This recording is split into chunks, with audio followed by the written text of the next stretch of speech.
Hey guys, welcome back to the channel. This is story about what if Naruto decided to teach himself and becomes genius part 1. Before I start, please do support for more amazing content and comments for part 2. Do consider to subscribe my channel and share my video to your friends and check out the description as well. Let's start the video. Walking home through Konohagakure no Sato, Naruto Uzumaki understood one thing: he was utterly alone. Despite being surrounded with people as he walked the streets, the people immediately gave him a wide berth. He heard the whispers, demon monster brat. He heard the parents telling the children to stay away. He only had one question: why? Whenever he had spent time with his Jiji, Hiruzen Sarutobi the third Hokage, he asked why the villagers hated him. But he was always met with the same response: people hate what they don't understand. Originally he thought it was because of his sun-kissed golden blonde hair and his cerulean blue eyes. But he saw others with strange appearances, like the girl with pink hair and emerald green eyes, or that adult with silver hair. When he finally arrived at his apartment, he looked sadly at the door covered in graffiti and words like "Die Demon, Die." He unlocked the door and he walked into his empty apartment. Locking the door behind him, he walked to the kitchen, opened up a cupboard, and pulled out a cup of ramen. After finishing the cup, he took a shower and cried himself to sleep. Next day, Naruto didn't know what he wanted to do that day, so he decided to take a walk throughout the village. He had been walking for about an hour and noticed something that would change him. He was about to walk into a main street when he noticed the Sandaime passing by. He hadn't been noticed by the old man, but he kept watching. He saw that the Hokage got exactly what Naruto wanted: to be looked upon not with fear and disgust, but with joy and admiration. Then this moment Naruto came to a realization that maybe, just maybe, if he became Hokage, he could get the same type of respect and admiration as his Jiji. He called out, "Hey Jiji." Immediately all adults turned to him with a look of disbelief and horror. But the Hokage turned around to look at Naruto with a smile. "How are you doing, my boy?" "I'm doing just fine. May I ask you a question?" "Well, of course. How can I become Hokage?" Hiruzen widened his eyes just a little, then began to chuckle. "How about we talk about this in my office?" Skip to office. Sitting at his desk behind a mountain of paperwork, Hiruzen was smoking his pipe, looking down at Naruto sitting on a chair. "I became Hokage because I was the strongest ninja in the entire village. So all I have to do is be the strongest ninja in the village. Hardly, but it's more than that." "What do you think a Hokage is?" "The leader of Konoha." "Yes, but there's more. Maybe we should start with what you think a shinobi is." Naruto smiled. "Well, they are cool people who can use jutsus to fight." Hiruzen laughed slightly. "Yes, but they are also people who endure. People who defend those who can't defend themselves." Naruto looked down pensively. "So the Hokage is the one who endures the most. The one who protects the entire village so that everyone could feel safe." Hiruzen looks down at the young boy, astonished at the understanding of the 5-year-old. "Precisely. Then how can I become a ninja?" "Well, I would have to sign you up for the academy, but the minimum age is 6. Naruto looked down at the floor with a sigh. He didn't know what he would do for the next year until he could join the academy. Seeing Naruto's mood drop considerably, Hiruzen tells him, "Just because you can't join the academy for a year does not mean you can't prepare." "What do you mean, Jiji?" "Well, you could train and study at the library." Naruto frowns and begins to fidget. Noticing this, Hiruzen asks, "What's wrong, Naruto?" "Well, the last time I went to the library I was kicked out for no reason." Hiruzen was holding his hands over his mouth with shade over his eyes and a grim look. After a minute of thinking, Hiruzen begins to write a note. Once done, he signs and stamps it. Rolling it up, he hands it to Naruto. "Take this. The next time you go to the library, tell them that it is a government-owned building and they cannot kick out the citizens of Konoha." Seeing that Naruto has a nervous look, he says, "If the librarians still won't let you in, just show them this letter. They'll have to let you in then." Naruto looks down at the letter in his hand, then back up to his grandfatherly figure, and with joyous tears in his eyes jumps and hugs the old man. "Thank you. Thank you so much, Jiji." Hiruzen hugs back the little boy and smiles. "Of course, Naruto. If you have any more trouble you can always come talk to me. I'm going to go to the library now to get some books on ninja. Have fun." The boy closes the door behind him and runs off to the library. Hiruzen stares at the door and thinks, that boy has so much potential and a natural will of fire. I just hope the village doesn't blow it out. 10 minutes later, with Naruto standing in front of the library, Naruto is extremely nervous. But regardless, he walks through the door. But right as he is about to pass the librarian's desk, she calls out, "What are you doing here? I thought I said you weren't allowed in here." Naruto looks up to the woman sweating profusely. "Well, the Hokage told me that this was a government-owned building, and that you are not allowed to reject Konoha's citizens." Naruto tried to stare at the librarian with the most stern look he could manage, but it only looked like he was pouting. Looking down at the young blonde, the librarian sighs, rolls her eyes, and says, "Fine, read what you want. But don't talk too loud and don't mess anything up. If you want to take any books home you have to make an account, and I make the account now." Sure, skip 10 minutes of questions and stuff. The librarian hands Naruto a library card and says, here's your card. Whenever you want to check out a book, pass it by me first. With a bright smile, Naruto thanks the woman and looks around trying to find a shinobi section. Once he finds it, he looks through the shelves trying to find an appropriate book. Finally, he finds a book titled Becoming a Shinobi for Beginners. He takes the book off the shelf, finds a desk and sits down and begins to read. Shinobi use the tools they have access to complete the missions assigned to them by their cage. The largest and most important tool to a shinobi is their chakra. Chakra is a combination of physical and spiritual energies used to create ninjutsus and jinjutsus, but also to augment taijutsu. So the first thing any shinobi hopeful should do is unlock their chakra. However, chakra is not an end-all be-all. It is still important to strengthen your body to make physical attacks more effective. Naruto is immediately interested in the book and continues to read for the rest of the day. Few hours later, Naruto had spent the last few hours reading. He had found 2 more books that he had found helpful titled Chakra Basics and Workouts for Shinobi Trainees. Because the library was about to close, he collected his things and brought 3 books to the front desk to check out the 3 books.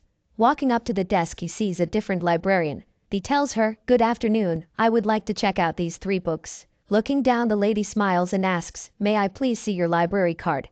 Taking out the card, the lady scans it and checks out the 3 books. On his way home, Naruto was happy that the lady wasn't mean to him. When he reached his home, he didn't mind how empty it was. He was just happy that he had something to look forward to. It had been a week since Naruto had gone to the library, and he had thoroughly enjoyed reading and preparing to become a ninja. The quietness of the library was a relaxing break from the busy and loud village. He had attempted to unlock his chakra in the past few days, but he was still working on it. However, a major problem he had run into was food. In the workout book, it stated that a balanced diet was crucial to growth and development of the body. But every time he went to buy groceries, every supermarket or grocery store either kicked him out before he bought anything or attempted to extremely overcharge him. Naruto was pissed walking through the streets. He had the money he needed, it's just no one would give him a fair price. However, he had remembered that Gigi would help him if he needed it. He immediately dashed off towards the Hokage's office. 10 minutes later, Naruto was panting heavily in front of the Hokage building. Catching his breath, he pushed open the doors and walked up to the front desk. "Hello.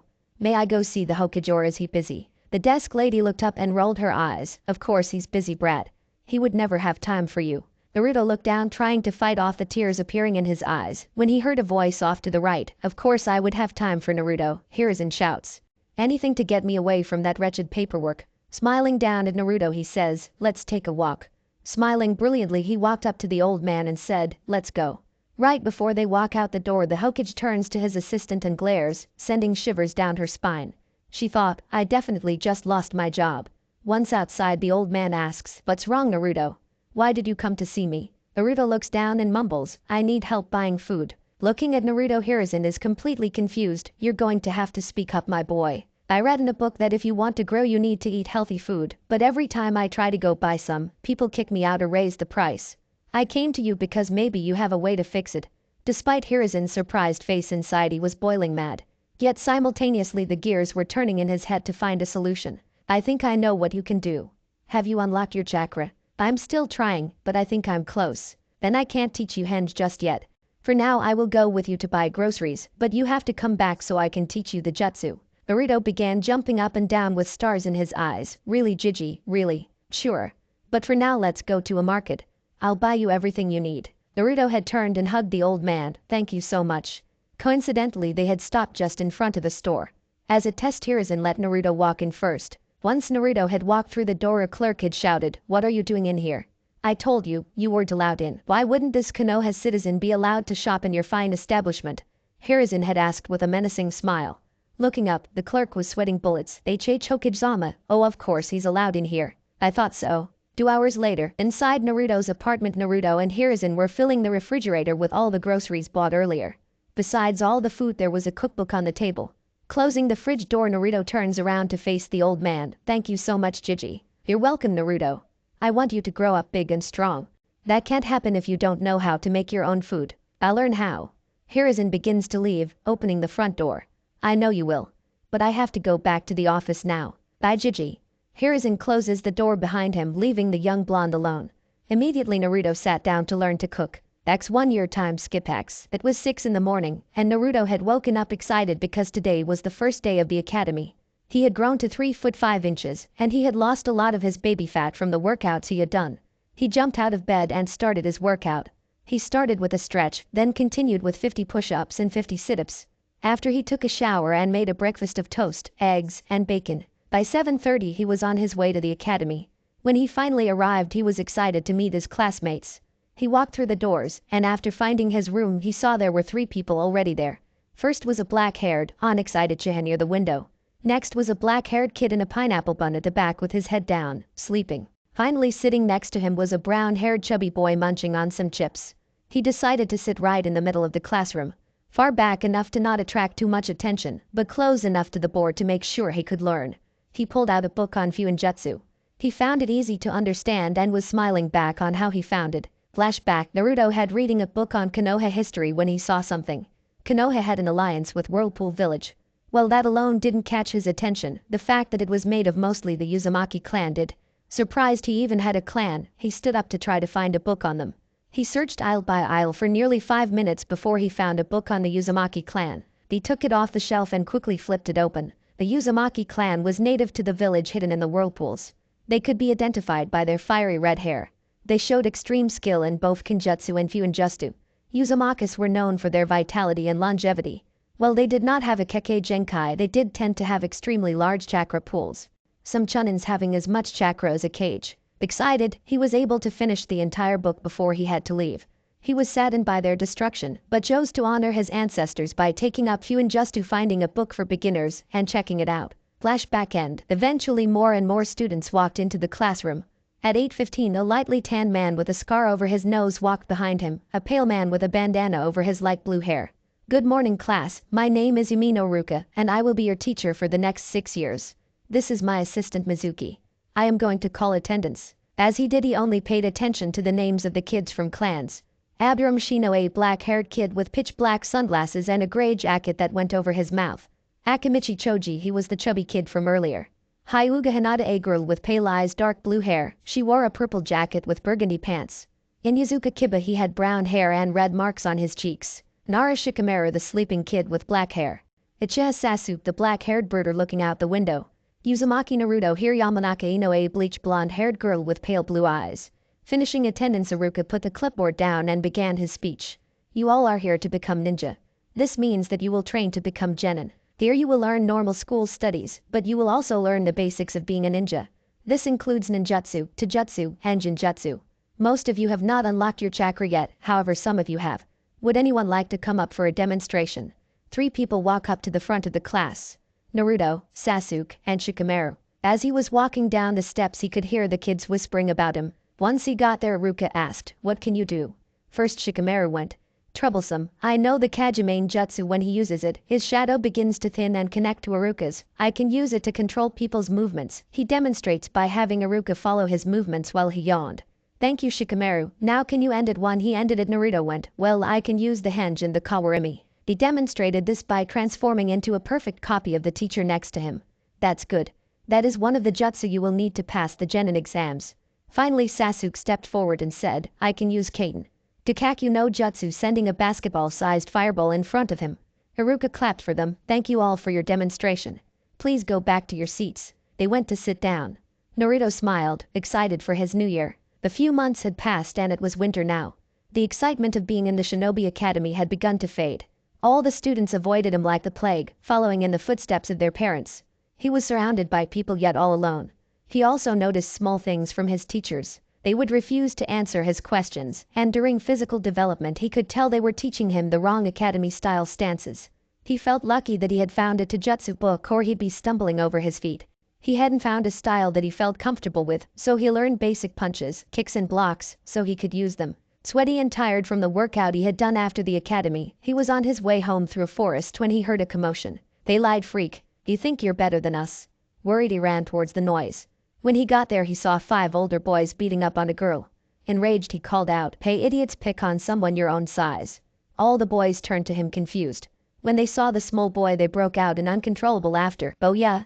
What are you going to do about it? I'll beat you to a pulp. You sure about that, runt? We are all in our last year in the academy. Doesn't matter." With this Naruto charged at the first guy. About to be punched he flipped over him and kicked the boy in the back of the head, causing the boy to fall forward. When Naruto landed, another boy was about to punch his head, while another was aiming for his legs. right before they hit Ikawaramit with a log. When they hit the log they cursed, "Damn it, the runt knows jutsu." They were all looking for Naruto when one was suddenly axe kicked from above, getting knocked out. The boys all turned and saw their friend lying on the floor and were enraged. "We'll get you for that, brat." Immediately they all rushed him. While Naruto trained and was skilled, he couldn't fight off 4 boys all on his own, and he was tired from his afternoon workout. After 10 minutes of getting beat up, the boys were eventually satisfied and walked away. Naruto stood up and walked over to the girl. Looking down at her, she was still curled up in a ball. He spoke softly. "Hey, it's okay now. They're gone." The girl looked up to her savior nervously. "Why you didn't have T2H help?" "Of course I did. I can't let some boys beat up a pretty girl like you," Naruto said with a bright smile. The girl blushed crimson. "I'm Uzumaki Naruto, you're in my class, right? What's your name?" The girl looked up. "Why yes. My name is Hyuga Hinata. Well, let's be friends." Naruto held out his hand with a helpful smile. As she was about to grab his hand, a shout was heard. "Hinata-sama, there you are." A man was running towards them. He had brown hair and the same pale eyes, wearing traditional Hyuga attire. Seeing who she was with, he quickly picked her up. "Let's go, Hinata-sama. Don't associate yourself with this filth," walking away with her in his arms. Seeing them disappear into the trees, Naruto put his hands in his pockets and went home. He made rice and chicken for dinner, and while eating continued to read his book on Fuinjutsu. He needed something light to relax and heal from the beating. He knew it was important for Fuinjutsu, and was the only reason he was still on level 1. After an hour of practice, he put his handwriting supplies away, took a shower and went to bed. Next day, on his way to school, Naruto was in deep thought. His fight with the boys made him understand something important. Well, the way he fought now was enough. In the future he knew it would not be enough. He knew that he needed a fighting style badly. The basics that he knew did damage his opponents, but his limited fighting skills did not have a counter to some very important things. He decided to go to the library to find a book on basic fighting styles that could be used as a foundation for a more advanced style later on. When he arrived at his classroom, he saw Hinata, so he decided to sit next to her. "Is someone sitting here?" Hinata looked at Naruto and nervously smiled, and no. Sitting down, Naruto said, "You know, I never really got my answer." Hinata nervously pushed the tips of her index finger together. "Would L lover T2P be your F friend?" With a foxy grin he said, "Great. Maybe we can spar or study sometime. Sounds L like fun." Hinata smiled back. After about 10 minutes, Iruka and Mizuki came in. "Good morning, class." Most students continued to talk, so Iruka used his signature, a demonically big head. "Quiet down." There was immediate silence. Iruka's head shrunk back down to normal size. "Good morning, class. Today we are going to be working on chakra. Please separate into people who have unlocked their chakra and people who haven't." 2 groups began to form on opposite sides of the room. On one side were civilians who needed to unlock their chakra, and on the other were the clan heirs and Naruto. Iruka spoke up again. "The students who need to unlock their chakra will follow Mizuki, while students who already have will follow me." With this, everyone walked outside. Once Iruka's group was far enough away, he took out a scroll and said, "This is a scroll that can measure the amount of chakra someone has. We'll be using it to test you to see how much you are going to practice this chakra control exercise." I figure if paper to find out chakra nature exists, this could too. The Chunin began unfurling the scroll. "The more of this scroll that glows, the more chakra you have." After unfurling it for about 1 foot, there was a line on the paper. "All of you will pass this line. The farther you pass it by, the more chakra control you are going to need. If the entire scroll lights up, then you have at least genin level reserves. So please form a line so we can begin testing." It only took a few seconds to line up before the teacher began to test. First was Shikamaru. He sat down and channeled chakra into the scroll, and starting at the end it began to glow, and the light began to climb up the scroll until it stopped about 3 inches past the line. Next was Choji, who made it just over 2 inches, followed by Shino, who got the same. Ino and Hinata made it just over the line. Tiba made it just over an inch. However, the last 2 people surprised everyone. When Sasuke sat down to measure his chakra, the bar filled 9 inches, getting praise from his classmates and teacher. But when Naruto finally channeled chakra into the scroll, it filled up quickly and shone brilliantly, leaving his classmates surprised and Iruka sputtering incomprehensible nonsense. Naruto had a nervous smile. "Guess I have a lot of chakra, huh?" Yeah. You are going to have to learn a lot more chakra control though." Naruto scratched the back of his head with a confident smile. "Fine by me." Standing back, Iruka began his lesson. "Today you all will be practicing the leaf sticking exercise." End of school day. Following Iruka. Iruka had just dismissed his students, and after seeing them all leave, he gets his things and runs off to the Hokage's office. When he arrived, he asked the desk lady if he could meet the Hokage, in which she let him.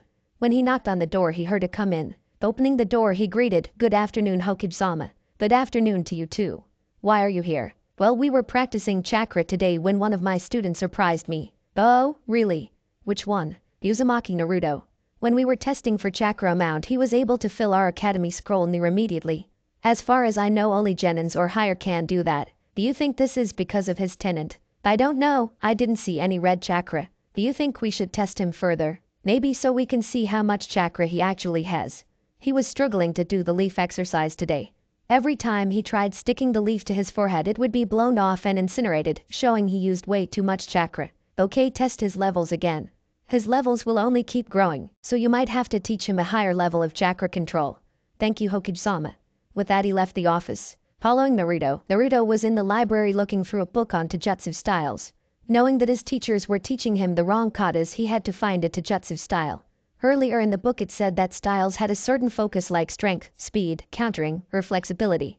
So he decided to focus on speed and unpredictability. He stopped at a page and grinned.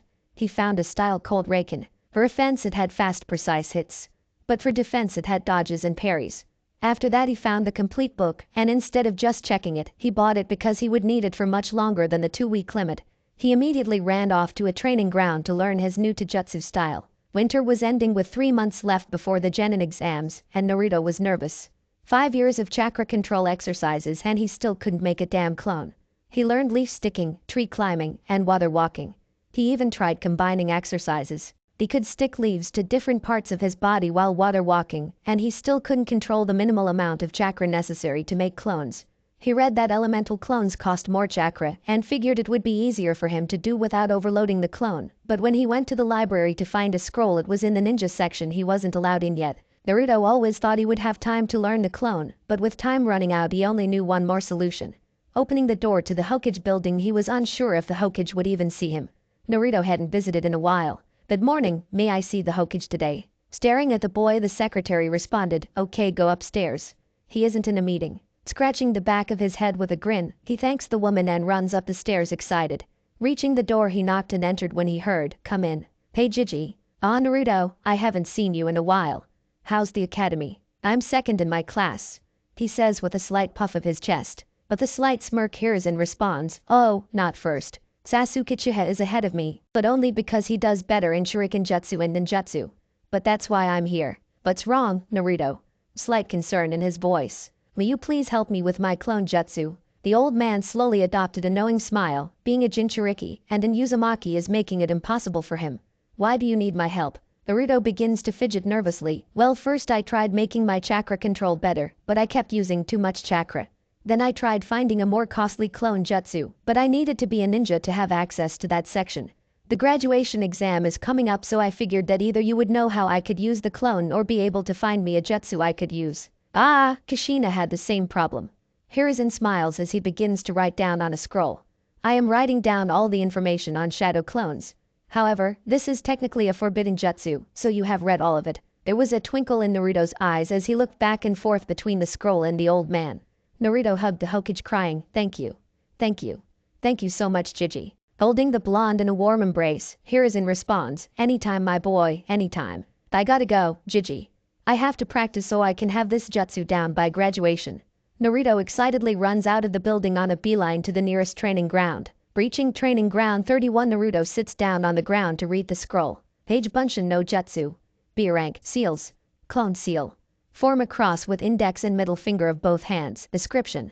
User splits chakra evenly to form solid clones of pure chakra that can be used to complete tasks. This makes the chakra cost extremely heavy. Each individual clone has its own mind and chakra system, allowing clones to use jutsu and work on their own. Once a clone has completed its task, it may dispel itself or the user may dispel the clone. One clone has been dispelled for any reason including combat. All memories, experiences, and remaining chakra of the clone are transferred back into the user. Extremely useful for intelligence gathering and reconnaissance. Drawbacks. Too many memories from clones will cause headaches and can damage the user's brain. If many clones are used, once dispelled the user will amass the fatigue of all the clones. This jutsu, it's perfect. I could have a clone go to the library while I'm in school. I could learn so much faster. Naruto jumped off the ground and put himself in a steady position. Forming the clone seal with his hands, he closed his eyes and focused on his chakra. Okay, release chakra through my hands and mold it into a person. A perfect copy of me. Give the clone half my chakra and Kage Bunshin no Jutsu. Naruto slowly opened his right eye hoping for the best, but then he let out a sigh. No clones were made. He tried splitting his chakra evenly, but the clone didn't form, though most of his chakra was returning from the failed attempt. Trying again, he tried to pour more than half his chakra, figuring he didn't use enough chakra, but again no clones had formed. Am I using too much? A scroll said half my chakra, but it's not forming. I mean, I have so much chakra I'm physically incapable of forming a normal clone. Maybe the cost for me isn't half. Forming the seal one more time, Naruto focused about a quarter of his chakra into the clone. Kage Bunshin no Jutsu. In front of him there was himself with the identical clothes grinning. Oh. My. God. I did it. The clone happily responds, you did it. They hug each other jumping and chanting, we did it. We did it. After calming down, Naruto turns to the clone. Okay, the scroll said that I get your memories after you dispel, so go over to those trees and do something memorable while I test how many clones I can make. Naruto only made one clone, so this time he made two. Seeing two perfect clones, he made three more. He was about to make four, but then he received his first clone's memory. He held his stomach thinking, that kinda hurt. I got every memory from me creating him to him stabbing himself in the stomach. Time skip. Naruto was lying down on the ground hungry and exhausted. It was lunchtime and he had been trying to find his limit for the past hour. I have to have made at least a few hundred clones. How much chakra do I have? Slowly pushing himself off the ground, Naruto got up to go eat. He wanted to test the limit of what his clones could do, but knew he needed sustenance. With a smile, he began to walk towards Ichiraku Ramen. He hadn't been there in a while, and even though he ate a balanced diet, he figured that today might be a great day to grace himself with the godliness that was ramen. Entering the stand, the cook at the front turned to see Naruto and smiled. Hi Naruto. How are you today? Hi I am. Just did some training and couldn't wait for some of your ramen. Of course. Ours is the best. What will you be having today? 2 bowls of miso ramen and 2 bowls of pork. Thank you. The AM turned and shouted to the kitchen. 2 sent 2 bowls of miso and 2 of pork for our favorite customer. They heard a shout in response, coming right up. Great to see you Naruto. Thanks old man. After slurping down his ramen and paying, he gets up to leave. Thanks for the ramen. AM waves, come back soon. Running back to the training fields, Naruto was thinking, the scroll said that clones transfer memory. But does that include chakra and muscle memory? I'm going to have to test that. Making a clone, Naruto gave it instructions. Go get my sealing stuff from the apartment. With a shout of hi. The clone ran off. When Naruto got to the training ground, he created 10 clones. Alright, to check for chakra memory, I want you all to do some chakra control. Last time I could water walk while sticking 5 leaves to myself. I want you all to try and get to 6 or 7. After the clones ran off towards the lake, the first clone he made arrived with his sealing supplies. Creating 9 more clones, Naruto gave out more orders. To check for muscle memory, I want you all to draw some seals. I'm trying to learn the restriction seal for my training, so I want you all to practice drawing it. Watching the clones walk away, Naruto dropped to the floor to begin a workout. There was one major thought on his mind. If this works, then I can learn so much faster. Naruto got ready for school laboriously yet excitedly. Today is the Genin exam and he could not wait to pass. In the past 3 months, Naruto's training has improved. The shadow clones combined with the restriction seal allowed him to learn faster than before. While the restriction seal made his exercises much more difficult, especially since he just raised a level to 4, the shadow clones improved his seal speed and chakra control. On his way to school, Naruto was excited for the future. He still only knew the henge, kawarimi, and Kage Bunshin, so he was hoping that whatever Jonin sensei he got would teach him some elemental jutsu. But when he sat down in the classroom, he began to prepare for the exam. When Iruka and Mizuki walked in, he immediately began to focus. This exam will be in 5 parts. First will be a written exam, so will you all please get to your seats, Iruka began. As the students got to their seats, Mizuki began distributing papers. You will have 1 hour to complete 10 questions on the paper. Once everyone was ready, one shout rang throughout the classroom, begin. 1 hour later, pencils down. As Naruto wiped the sweat off his forehead, he grinned, proud of how well he did on the exam. We are going outside for the next test. As everyone left, Mizuki stayed behind and collected the tests. Once all the students were lined up outside, Iruka gave instructions. I'm going to call you out one by one, and you will throw 10 kunai and 10 shuriken. I'm just going to do the rookie 9. Abiram Shino. 6 tenths and 7 tenths. Bakamichi Choji. 6 tenths and 5 tenths. Garino Sakura. 3 tenths and 3 tenths. Hyuga Hinata. 8 tenths and 8 tenths. Then Yuzuka Kiba. 6 tenths and 6 tenths. Narashikamaru. 5 tenths and 5 tenths. Uchiha Sasuke. 9 tenths and 10 tenths. Uzumaki Naruto. 9 tenths and 9 tenths. Yamanaka Ino. 3/10 and 3/10. After marking down everyone's scores, Iruka shouts, "Next is to Jutsu. You are all going to spar with Mizuki. If you can stay inside the ring for 3 minutes you get a full score." After hearing this, Naruto sat down under a tree to relax and wait for his turn. He was proud of his score, but a little saddened by missing the last 2 points. Though as he watched his classmates spar he grew more and more confident in his capabilities. Uzumaki Naruto, step into the circle. Settling into the opening Raken stance, he took a breath and stared into his sensei's eyes. Hajime. Mizuki kicked off to punch Naruto in the gut. Dodging to the right, Naruto ran back to deliver a punch from the side. However, Mizuki ducks out of the way and tries to sweep Naruto's legs, but he flips over it and tries to deliver an axe kick. Mizuki catches the leg and throws Naruto across the ring. Naruto rolls to lessen the impact and glares at Mizuki. He's fighting much harder than before. I might as well release the restriction seal. Holding a one-handed ram seal, he thinks, Kai. Well, none of the other students caught it, both the teachers did and were very confused. What is Naruto doing? No one used a Jinjutsu. Naruto dashes close to Mizuki and tries to hit his face, but Mizuki blocks with his left arm and tries to hit back with his right, but Naruto jumps high to dropkick Mizuki. However, when Mizuki goes to block, Naruto springboards off him, temporarily unbalancing Mizuki.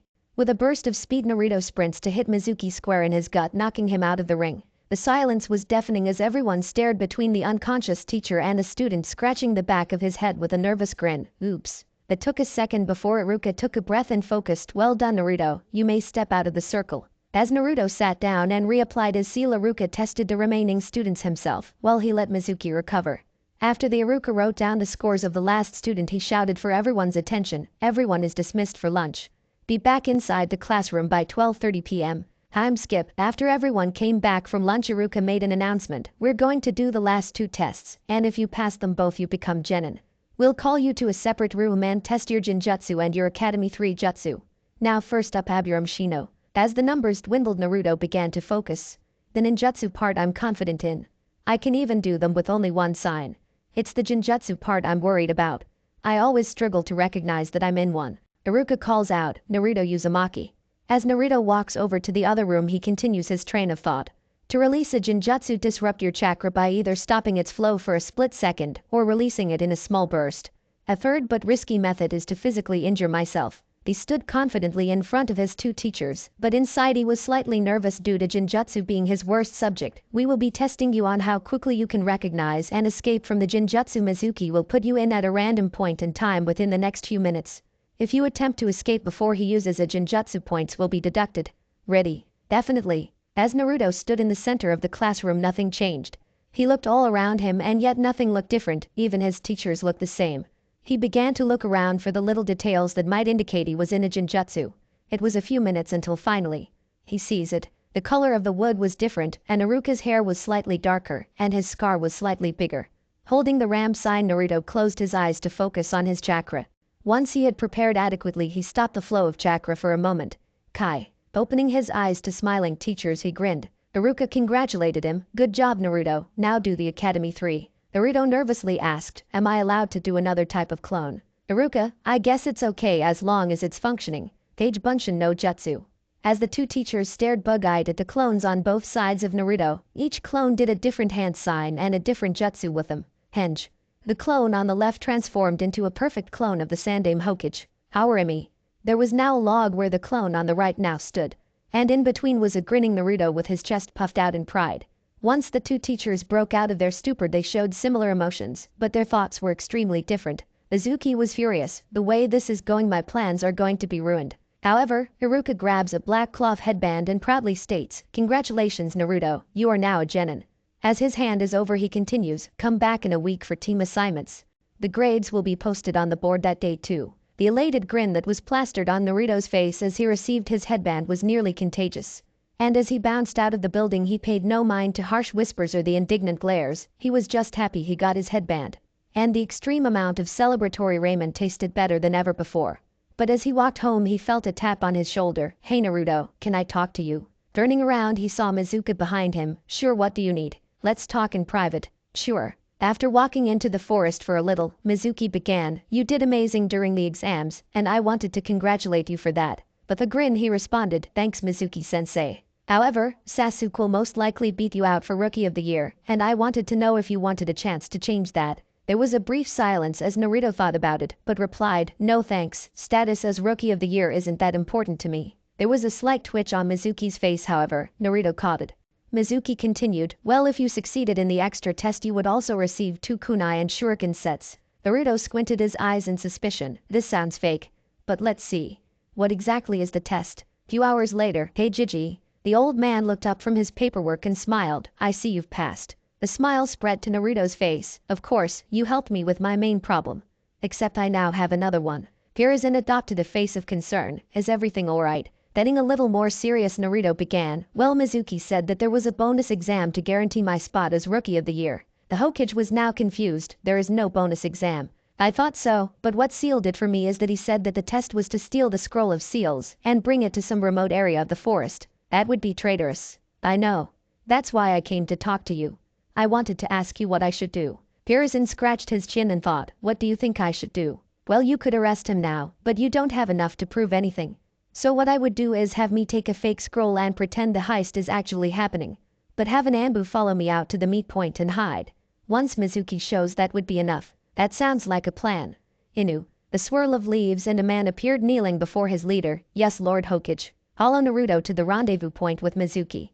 If he shows any signs of traitorous activity, capture him. This will be a B rank mission for both of you." Excitedly, Naruto began jumping. "Cool. Now about that fake scroll." Naruto crossed his arms and smirked. "Oh, I can handle that. I just need to inspect it for a minute." Hiruzen raised an eyebrow. "Oh, let's see what you can do." Swiveling in his chair, he grabbed the scroll behind him and handed it to the fresh genin. Naruto took it and began to look through every detail. He never opened it, but made sure he had a perfect image of it in his mind. Once he did, he handed the scroll back. "Kage Bunshin no Jutsu." A clone appeared next to the boy. That clone then proceeded to transform into a perfect copy of the scroll. Naruto picked it up and strapped it to his back. "It should last for a few hours." Hiruzen smiled. "I'll begin sending out search parties in an hour. Be at the meetup spot by then." Naruto and the Anbu both saluted. "Hi." Hour and a half later, Naruto was nervously pacing between 2 trees. He put some dirt on his clothes to make it look like he was training. "I thought he would be here already. It's been 30 minutes since the alert went out." He was going to continue pacing, but he heard a rustling of bushes behind him and a voice call out, "What the hell are you trying to pull, Naruto?" Iruka had emerged from the bushes extremely angry, but Naruto was only confused. "What are you doing here, Iruka-sensei? I should be asking you that." Iruka's anger rose. Playing the fool, Naruto responded, "Well, Mizuki-sensei said that this was a bonus test." All the anger immediately flipped to confusion. "What are you talking about?" Furthering the act, Naruto began to ramble nervously. "Well, Mizuki said that if I learned a jutsu from the scroll that he could make me Rookie of the Year. And I thought, wait. If Mizuki told you to do this, then that would mean..." Both ninjas jumped to the side as kunai flew in between them, and a voice boomed, "Give me the scroll, Naruto." Both ninjas turned to the new person, and Iruka shouted, "Do not give Mizuki that scroll." Mizuki snarled, "He just doesn't want you to get any stronger because he hates you." The explosively angry complexion turned to a maniacal grin. "But do you want to know why everyone hates you?" Naruto thought he had prepared for anything Mizuki might say to convince him. But that one question made him crack. "Why?" "Well, you see, a swift chop to the neck from the hidden Anbu sent Mizuki into unconsciousness." Restraining the traitor, the masked shinobi began to speak. "Thank you both for helping in the capture of this traitor. Naruto, come with me to report mission success in Hokage's office. Iruka, you may go home." Shrugging his shoulders, he dispelled the fake scroll and walked over to the Anbu. "Okay, shunshin us there." Iruka looked between them extremely confused. "What's going on here?" "Oh, this whole thing was a plan to prove Mizuki was a traitor." Iruka just stood there flabbergasted as his student and an Anbu just shunshin away. Hokage's office. Standing before their leader, Inu spoke. "Anbu Inu and Genin Uzumaki Naruto, reporting mission success. Well done. Inu, go drop off the traitor to T Naruto. You may go home, and the mission pay will be in your account by tomorrow." Naruto did not leave. "No." The Hokage was slightly worried. "Please don't ask." "Is there something you need, Naruto? Tell me why people hate me." "People hate what they don't understand." Naruto, well calm on the outside, began to get angry. "And what is it that they don't understand?" "Well, you're a little different than everyone else." Naruto began tapping his foot impatiently. "What makes me so different?" "Well, you see." "Stop making excuses. Stop avoiding the question, Gigi, and tell me why people hate me so much that people I've never met before try to glare a hole through me. Why parents still try to hide their kids from me. Why I had to learn a jutsu just to buy food at normal price." Hiruzen sighed. He always did his best to give Naruto some semblance of a normal childhood. He knew most of it didn't work, but he avoided this conversation because he wanted to protect Naruto. Preparing for a lot of angry screams, he spoke. You are the Jinchuriki of the Kyuubi no Kitsune. All that was heard was a whisper. I figured it out a year ago, old man. Shocked, Hiruzen asked, how? I saw the seal on my stomach. Combine that with the date of my birth, and the fact that Biju can't die, and it all fell into place. I'm just angry you didn't trust me enough to tell me. Even after I graduated. Looking down, the Hokage was disappointed in himself. I just wanted you to have a decent childhood. You and I both know that was never going to happen. I know, he sighed. Look, I'm tired and I have to prepare for team assignment, so I'm gonna go. I just wanted to hear the truth from you. Naruto walked out, leaving the Hokage sad and with a headache. Lighting his pipe, he thought, that could have gone better. Laying in his bed, Naruto thought about his day. Not even 24 hours into being a genin, and he already had a completed B rank mission in his file. And as forced as it was, his Jiji finally told him about the 50-story-tailed beast in his gut. He knew that his grandfather figure only wanted to protect him. But sometimes it is better to know the truth than to be protected from it. But these thoughts, his eyes closed. But when they opened, he didn't know where he was. He was in what seemed to be a library. He was in a large hallway with many different paths branching off. And lining the walls were bookshelves that were nearly empty except for the occasional book or scroll, yet he could envision the collection eventually growing. But far, far away he heard a low growl and a steady breath. Naruto slowly stalked towards the noise, hoping he wasn't alone in what seemed to be an endless labyrinth. Eventually he found a dark cage. He couldn't see inside, so he inched forward. So my warden finally comes to greet me. A gigantic red-slitted eye appeared in the darkness. Naruto stared at the eye in fear. And who might you be? The toothy grin appeared next. Didn't you tell your leader you knew about me? Widening his eyes in realization, he points and screams, you're the Kyuubi. Emerging from the darkness was a red-orange fox 1,000 feet tall and 9 swishing tails behind him. At least my container is smart. Scratching his chin pensively, Naruto mumbles, all those books were wrong. Seemingly raising his eyebrow, the fox questions, what do you mean by that? Meeting the beast eyes, Naruto explains, well, all the books describe you as a mindless, destructive beast, of pure chakra, hatred, and malice. But from this conversation alone I can tell that you're not mindless, so I'm wondering if there are other sides of you that I could learn about. What are you after? Kyuubi growled menacingly. Naruto held up his hand defensively, and nothing. It's just I figure if we are going to be sharing a body, we should come to some type of compromise. Kyuubi became angry. Compromise? You just want my power. Not without asking. I know I would hate someone taking my chakra without asking, so I'm offering a deal. Humming down, the Biju lays on his arms. Fine. What are you offering? What do you want? Kyuubi shows a Cheshire grin. You could open the seal. Naruto laughs lightly. Nice joke, but you know I can't do that without dying. Is there anything that might improve your quality of life? Something to do other than sleep might be nice. What's your favorite thing to do? Recreational destruction is fun. Of course it is. I'll see what I can do. Through the bars, the Kyuubi watched Naruto carefully as he focused on his task, still slightly suspicious of the boy's intentions. His previous containers never gave him this opportunity. They only viewed him as a burden. Yet as his surroundings slowly changed to those of a field with tall trees he could sleep under, and a town off in the distance he could destroy, he was finally hopeful. Hopeful he had found a friend. Panting, Naruto asked, how's that? Thank you. But where is the cage? Look down, I changed it to a collar. I figured if you wanted a bit more mobility, a collar would be better. And if I tried to harm you, it would electrocute you. Fair enough. So what do you want from me? They're really going to help me. I may be a beast of pure destruction, but I do have honor. What can I do? I want to be the best Hokage ever. To do that I need to be a strong ninja, so are there any abilities or jutsu that you could teach me? There aren't any of my techniques I could teach you without you learning to use my chakra first. Though I guess I can teach you some of my past containers jutsu. Naruto smiled brilliantly. Thank you. You know I never got your name. Name? The Kyuubi eyed Naruto. Naruto scratched the back of his head. Well, the Ichibi is named Shukaku, so I figured you have a name too. And we can't be friends if I don't even know your name. Friends? Why would I need friends? Naruto frowned at that. Well, everybody needs somebody. And if we're going to be together until we die, we might as well be friends. Kurama. What? My name? It's Kurama. But don't tell anybody. I need to respect them to know my name. Beginning to wake up, Naruto starts to fade. I'll see you soon for those jutsu. At least I know where to find you. Or we can form a mind link. Next time, Kurama. One step at a time. A week later, despite Konohamaru being almost a little brother to Naruto, the past week of constantly asking Naruto for training annoyed him. Hey, Ann. I'll do that part later because I figure it's time to get to the juicy stuff. Sitting down in the classroom for the last time in a while, Naruto was simultaneously excited but immensely nervous. He knew that most of the civilian-born ninja hated him. And if even one of them were on his team, teammate or sensei, especially sensei, his genin days would be hell. As Iruka walked through the door, clipboard in hand, his nervousness and excitement grew. Good morning.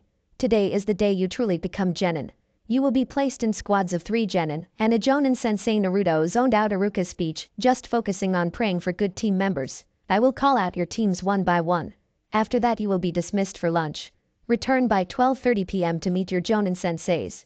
Alright, starting with team 1. As Naruto listened as teams were called out and his hope slowly grew. With each team only civilians were called out, leaving behind clan heirs. Team 7. Kiba Inuzuka Sakura Haruno. Kiba paled, scared for his hearing. And Sakura was depressed over being paired with a mutt. And Sasuke. While Sakura's mood flipped in an instant over being paired with her true love, Kiba's mood darkened even further. Team 8. Aburame Shino Hyuga Hinata and Uzumaki Naruto. While Naruto was indifferent to Shino and completely fine with working with him, it was Hinata he was worried about. While her immeasurable kindness was sometimes helpful, it was a gigantic weakness, and if their jonin sensei didn't fix that, he would. Team 9 is still in rotation, so moving on to Team 10. Akimichi Choji Nara Shikamaru and Yamanaka Ino. I'm with a lazy bum and a chubby. I'm screwed. A sob pierced through the room. Oh yeah? Didn't both of them do better than you by a lot? Who's really screwed? Naruto shouted, finally tired of the fangirl attitude. Embarrassed, Ino sat down and didn't speak. Smirking at the interaction, Haruka announced, "You're dismissed. Be back by 12:30. Balking over, he asked, "Hey, if we're going to be a team, maybe we should get to know each other a little better. Lunch maybe." While Hinata's head slowly began to glow brighter than Rudolph's nose, she squeaked out, "Okay. That sounds productive. Where are we eating?" Shino spoke monotonously. "Well, I don't think ramen is good for your bugs, so maybe we should go to a cafe somewhere." "That is acceptable." Later, they waited briefly for their sensei when a woman with red eyes and untamed black hair. She wore a red mesh blouse covered by what seemed to be large bandages with a rose thorn pattern. "Teammate, with me." Following their sensei, they were eventually led to a patio with a few benches. Sitting down, the woman began her speech. "My name is Yuhi Kurenai, and I might be your jonin sensei, but more on that later. Firstly, I wanted to get to know you all, your likes, dislikes, hobbies, and dreams for the future. I'll even go first. My name is Yuhi Kurenai. My likes are Jinjutsu, my friends, and Dango. My dislikes are rapists, fangirls who give Kunoichi a bad name, and perverts. Especially perverts. My hobby is practicing new Jinjutsu. My goal for the future is to show the world that Jinjutsu is just as strong as ninjutsu and taijutsu.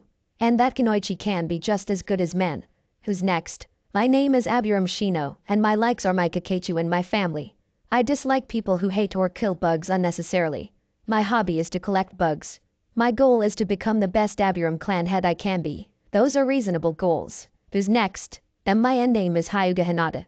And my likes are CC cinnamon bee buns and my family, and she glanced towards Naruto and blushed. Everyone caught it. Then my dislikes are KK kidnappers and R rapists. And my hobbies are AF flower PP pressing, and she glanced at Naruto, and her blush deepened. Everyone then showed looks of confusion and concern. Naruto. And my G goals for the FF future are to unite and my clan, are remove the C cage B bird S seal, and one final glance at Naruto, and she fainted. Everyone, used to her fainting spells, just continued. While Kurenai was thinking, I really need to instill some confidence in her. Naruto was following a similar thought path. I should have tried to help her out of that a while ago. Once Hinata regained consciousness, Kurenai continued, "You're last. My name is Naruto Uzumaki, and my likes are training, seals, and ramen. My dislikes are people who mistake the scroll for the kunai, perverts, and bullies. My hobbies are training, trying to invent new seals, gardening, and shogi. My goal for the future is to become the greatest Hokage." Kurenai smiled. He might be able to help me with Hinata. Returning to the task, Kurenai spoke, "Now that we know each other, this team is meant to be a tracking squad." Seeing Naruto raise his hand, Kurenai motioned for him to speak. "I understand why Hinata and Shino are here, but wouldn't Kiba be a better fit for this team because of his sense of smell? Tracking squads tend to be a little weaker in terms of power than other squads. So you are here to bolster our fighting power." Naruto nodded his head in understanding, so Kurenai continued, "However, like I said earlier, I might not be your sensei. You see, the graduation exam was only to weed out the hopeless cases. Each sensei has one last test that you must pass to become genin. And individually the pass rate is only 33%. While Shino remained stoic hearing this, and Naruto grinned in confidence, Hinta became very nervous. "The test is tomorrow at 8 a.m. on Training Ground 8. If you pass, I will do my best to make your dreams come true. See you tomorrow." She sunshined away. While Shino went to leave with the same stoic look, Hinata slumped to the floor, a nervous mess. Naruto ran over and held her by the shoulders. Hinata, look at me. Look me in the eyes. Once her eyes met as he continued, you will do just fine. I'll be there and, turning to Shino, wait. Looking between the two, Naruto continued, look, she said that individually we have a 33% chance. Maybe if we work together that will go up. We're a team now. We have to act like one. The Nada felt a wave of confidence, and while Shino didn't show it, he did too. The Nada spoke slightly confidently, okay. Shino walked back and sat down, agreed. But what is our plan? Well, we can't make them too specific since we don't know what the test is. But there are two things we do know. We are going to be tested on how well we can track, as that is our squad's purpose, and that our sensei is most likely extremely proficient in Jinjutsu. Waiting for their sensei, the three genin were discussing possible battle formations when a poof sounded behind them. Good morning, genin. Your test will be to track your target down through that forest before noon. And your target will be me. I will be your target. You will have passed once you've tracked me down and landed one solid hit on me. Good luck. The sensei that was once there just faded from view. Naruto cursed, Jinjutsu. Any idea where she went? I wasn't able to plant any of my Kakechu. Then my Byakugan doesn't go that far. Why yet? Hinata said as she tried to scan the forest. Naruto grinned, okay, I have an idea. What is it? Shino asked. Well, first I would have my shadow clones surround the search perimeter, then we would travel to the center. From there I can send out a chakra pulse to disrupt all Jinjutsu within the area. But you couldn't have your Byakugan active, Hinata. Why? For you it would be the equivalent of looking directly into a flashbang. I don't want to hurt your eyes. That would be best, Shino commented. After that the clones would begin to circle towards the center. Will you two try to find her? She'll be confused and surprised at Jinjutsu failing. If the clones find her I'll know and we can go there. If not, that means she's running towards the middle where we will be, and the clones will be heading. That would help us find her, but how would we hit her? She is a Jonin, Shino states. Scratching his chin, he was trying to form a plan. He knew he could probably outlast her in a fight because of his reserves. But that would definitely take too long. I have an idea, but it's pretty risky. See, I reached level 5 in seals about 2 weeks ago. It allowed me to safely learn the paralysis seal. But the only way to apply it is to draw it on her, which I wouldn't have time to do, or place the seal paper on her. That could stop her long enough to land a hit. I could place it even if she blocks. How many do you have? Only 10. I could make more though. Who holds them? Hinata nervously fiddles with her fingers. It would be illogical for Hinata to have them because Kurenai-sensei would avoid close combat at all costs. Hinata looked a little sad, but Naruto wanted to finish the plan before he cheers her up. I think, Shino, you should carry 7 of them, so that your bugs can try to place some. And besides, I can make more if we need. Looking at each other, they nodded and began running to the middle of the forest. Naruto made 51 clones to surround the forest as they ran towards the center. One of them just to dispel and notify Naruto of the complete circle. With Kurenai, it had been 40 minutes since she had hidden in the forest. She had hoped that they would have at least one altercation by then. And 10 minutes earlier when they had passed her by, she was nervous that they wouldn't pass. At least they were working together, she thought. Suddenly she felt chakra wash through her. That couldn't be one of my genin. That would take too much. Naruto. He couldn't have the chakra and control for this. She was about to set up her Jinjutsu again, but she sensed someone coming closer. Deciding to move, she was going to move to a different area, but then she sensed another signature. She kept trying to find an area where she could stay hidden until she realized, I'm surrounded, and the area is getting smaller. When they passed me, they weren't trying to find me, they were trying to trap me. She grinned, smart. She sensed dozens of signatures, but most of them were identical and slowly forming a circle around her. However, 3 that were breaking the pattern and moving directly towards her. I can't run because the clones will stop me. I can't hide because Naruto would wipe out any Jinjutsu I use. Their 3 genins stopped a few meters away where they could see each other. Well done. You made it, so I have to fight. Without speaking, Hinata charged and Naruto began to run around them. Just as Hinata was about to deliver a Jaiken strike to the heart, Kurenai pivoted out of the way, but she immediately had to jump away from a few kunai. She was about to try to use a Jinjutsu to escape when she leaned hard to the right to dodge Naruto, trying to punch her head. Quickly spinning to face her, he was about to throw a kunai, so to get him away, she kicked him in the stomach. But instead of a flying Naruto came a poof of smoke. One of the clones broke formation. The next time she tried to escape, a swarm of bugs surrounded her, so she seamlessly kawaramied out of there. Damn it, she's gone. Hinata, can you see her? Why yes, she's a little bit and north of H here. As she's really close to why your clones. Making a clone, Naruto asked. How close? They about 3 trees away. The clone poofed away and Naruto shouted, let's go. The other 2 began following him. with Kurenai sitting in a tree hidden from the clones. Kurenai was thinking, I know Naruto doesn't have a sensing ability, so unless he can communicate with his clones, I'll be safe for a while. Though hidden, she smiled, I know that they can track me down, but let's see if they can actually land a hit. She was about to let the little chakra she used regenerate, but then she had to quickly jump off the tree as a clone kicked down on the branch she was sitting on. I can sense them a bit away, so how do the clones know I was there? She slowly became more and more irritated as the clones kept coming, especially because they were becoming harder and harder to dispel. It's almost as if they're learning from each other. Just after she had popped another clone, she had to jump out of the way of a Jiken strike. They're here. At the height of her jump, she saw a clone run to her landing area. Rolling in midair, she went to dropkick the clone, but what it did next confused her. It didn't block, it didn't dodge, it just stood there with its arms ready to meet her legs. And just before she hit, the clone opened its palms and caught her by the feet. Or it was supposed to. Once she hit, it dispelled, though she saw a smirk before it did. Out of the corner of her eyes, she saw Hinata charging for another strike. Just before she went to pivot out of the way, she froze. Why can't I move? Stopping just in front of her, Hinata shouted, Jiken. Haki Sanjuni Sho. Nai Sho. 2 strikes hit Kurenai in the leg. Yon Sho. 2 more strikes to the leg. Hachi Sho. 4 strikes, this time to the arms. Hiroku Sho. 8 strikes to the limbs. Haki Sanjuni Sho. The final 16 strikes hit her directly in the abdomen, though avoiding all internal organs. Though 32 of her chakra points are shut down, Kurenai was still unable to move. The other 2 genin walked up to the 2 Kunoichi, and Naruto grinned, holding the ram hand sign, Kai. Kurenai was suddenly able to move. Returning to standing position, she reopened her chakra points. Paralysis seal, Naruto explains, you wouldn't have been able to move until I released it. Looking upon her 3 genin, Kurenai was immensely proud. Well done. You tracked me down, immobilized me in just under 3 hours. And through it all you worked together as a team. You are officially teammate. I have to go report to the Hokage, so I will meet here tomorrow at 8 a.m. Shino only repositioned his glasses, though that was a major sign of excitement. Hinata had a big smile on her face, but Naruto was jumping up and down. Naruto hugs Hinata in his celebration, we did it. But then it turned to concern as Hinata couldn't take the excitement. Naruto laid her down slowly on the grass. Looking up to Shino, he asks, we're going to have to fix that, aren't we? Correct.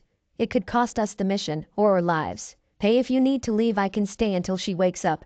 I don't have anywhere I need to be. Thank you.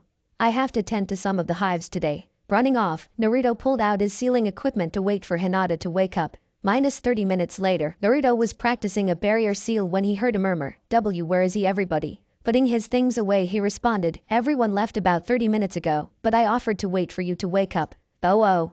Did we pass? Naruto grinned confidently, of course we did, and we couldn't have done it without you. Bar really? Of course, you tracked her down for us. You are an amazing Kunoichi. The Nada blushed, do why you are really TT think so? The grin turned to a warm smile, yes. And never let anyone tell you otherwise. Her smile turned to a frown, but my C clan says, cut her off, your clan is kinda dumb. No offense. Her eyes widened, but then her frown deepened, hey. That's my F family you're talking about. Naruto waved his hands in his defense, I know, it's just they all use the same fighting style, no differences at all, and that makes the Hyuga clan very predictable. That makes me worry for you. The Nada looks at Naruto confused, why? Because the second anyone knows you're a Hyuga, they are going to know exactly what you can do, and predictability can kill you. Oh. I gotta go, but think about this. The next time one of you family members says you're weak, maybe they don't know what they're talking about. Naruto left the training ground, leaving behind a pondering Hinata. Good morning, Genin. Today is our first official day as teammate. The morning after the test, the Genin returned to training ground 8 and were ready to train. Confidence was radiating off of Naruto so strongly that even Hinata looked confident. Our training will start every day at 8 a.m. You will start with 15 minutes of stretching followed by 3 laps around the forest. Next is 50 push-ups and sit-ups and an hour of chakra control. Finally, we will have individual sessions for an hour. For right now, I will just be watching just to see your speed, strength, stamina, etc. Now stretch. First they had stretched their arms, followed by their chest, and finally their legs. Once they were done, the Genin heard a shout, your laps are next. Jumping up from their stretch, Naruto had started out slightly ahead of the others, but by the first lap a gap began to form. While Naruto kept running, the others were starting to show fatigue. Naruto completed his second lap nearly a minute before Shino, with Hinata a few seconds after. And on the final lap, Naruto was able to get a few minutes of rest before Shino arrived roughly 3 minutes later. By the time Hinata had finished hers, another minute after, Naruto was halfway through his push-ups. By the time she began her push-ups, Naruto had finished his and had begun his sit-ups. When Naruto had finished all of his exercises, Shino had just begun his sit-ups, and Hinata was halfway through her push-ups. Naruto decided to lay down so that all three of them could begin chakra control together. 15 minutes later, when Hinata had rested up from the physical exercise, they were all prepared to begin the leaf floating exercise, but Kurenai intervened. Actually, I'm going to teach you a new chakra control exercise. Tree climbing. Both Naruto and Hinata raised their hands. I already know how. Me too, Naruto echoed. Surprised, Kurenai had to change plans. Oh. Then practice while I teach Shino, then I'll teach you two water walking. Naruto called out, I know that too. Kurenai was shocked. Water walking was supposed to be a Chunin level skill, but Naruto knew it before he became a Genin. An hour wouldn't be enough to teach all of you a separate chakra control lessons, so let's try something different. All three Genin nodded their heads in approval, so Kurenai continued, I'll teach Shino tree climbing, while Naruto teaches Hinata water walking. And maybe it will give Hinata some confidence. Come on Hinata, let's go to the river nearby. With Naruto and Hinata, when they reached the river, Naruto began to strip, only leaving on his pants and shoes. Hinata began blushing heavily, but before she fainted, Naruto shouted, No. Do not faint on me. This snapped Hinata out of her spiral. Seeing her more focused, he continued, This is different from tree climbing, so you will fall in at least once. Take off any clothes that are unnecessary so they don't get wet. Slowly unzipping her overcoat, Hinata was embarrassed. She developed a light blush, but this time Naruto had one to match. The mesh armor that she wore under the coat showed that she was much more developed than anyone her age. Let's start on the shallow end. Taking a breath, Naruto continued, The deeper you go, the harder it gets. Walking to the edge, Naruto explains, when you tree climb you send a constant amount of chakra to create a suction effect that adheres you to the surface. Seeing Hinata following along, he goes on, the difference between that and water walking is that the chakra you have to send out is fluctuating. Water is always flowing, moving, changing, and you have to change your chakra with it. Stepping onto the water, Naruto holds out his hand, come. Step onto the water. Use your chakra to increase the surface tension of water enough to hold your weight. Slightly blushing, she takes Naruto's hand and focuses chakra to her feet. She puts her left foot on water, feeling the flow of the water, so that she could learn to adjust. For her it felt weirdly comfortable. After adjusting, she put all her weight on her left foot, and fortunately it held, so she put her right foot on the water and let it adjust. After a minute she took a step, then another and another. Soon enough Naruto had let go and let her run around the surface of the river. Standing there off to the side of the river, Naruto watched a girl, with a beautiful smile, enjoying herself, and he could only think one thing, beautiful. And as she ran, almost danced over the water, he continued to look on. But then he shook his head, trying to clear those thoughts from his head. Where did that come from? Fearing a splash, he looked out over the water. He saw Hinata flailing in the center of the river, going downstream, and speeding up. Shoot. He ran down the river after her, the running water speeding him up slightly, but he began to be outpaced by the rushing river. He got more worried as her flailing was dying down. Kai. Releasing his restriction seal, he caught up within 10 seconds, but her head just sank below the water. Damn it. Letting himself sink into the water, he grabbed her arm, wrapped it around his neck, and began to swim towards the river edge. Pulling her out of the water, he laid her on her back, but he couldn't hear her breathing, so he began doing CPR. Finally she spit up the water in her lungs and began to breathe. As she woke up, he laid next to her and breathed laboriously. Thank Kami. What happened? Naruto gave a tired smile. Well, I did say you would fall in at least once. I just didn't expect it to be in the rapids. Hinata adopted an embarrassed and depressed look. I'm sorry. I'm SSOW weak and you useless. Naruto jumps to hug her and whispers in her ear, You are not weak. You are not useless. He holds her by the shoulder and tries to look her in the eyes, but she keeps staring at the floor, tears developing. Taking her chin in his hand, she moves her face to meet his. You are amazing. You learned to water walk. In one try. I couldn't do that. It took me hours. Hinata was too sad to understand the position she was in, and she only asked, Really? Yes. Really. I am so lucky to be on your team. And I hope that we can learn from each other just as much as we learn from Kurenai-sensei. Hinata finally recovered from her downward spiral, and she finally smiled, and Naruto smiled with her.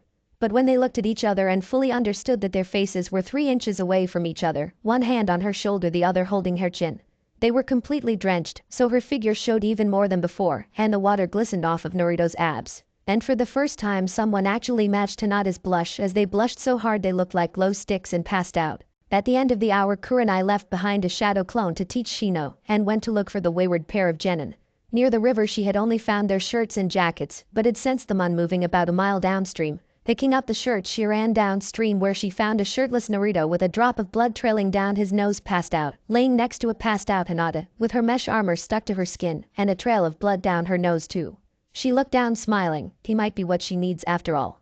First she woke Naruto, then threw him his shirt. Get out of here before I wake her up. Oh okay. Making a shadow clone, she told Naruto, follow this clone for your individual lesson. Putting on his jacket, he followed the clone back upstream. Once they were far enough away, the clone asked, so what would you like to work on? Actually, I want to discuss something with you before we start. Okay, sure. What is it? I'm trying to become a seal master. And a few months ago when I reached level 4 they introduced the restriction seal. Kurenai raised her hand to indicate a pause. Wait, what level are you at now? I'm almost done with 5 out of 10. But anyway, the restriction seal is one you place on the body to restrict movement by a set amount. So at level 1 it feels like you're wading through water, but with your whole body, then level 2 feels like mud, harder and harder to level 10. Okay, so why are you telling me this? Well, if I applied this seal to our team, then it would make any movement a workout and improve physical training. She was starting to get interested in this seal, but what if we get into a serious fight? Levels are adjustable, so you could deactivate it entirely or raise the level.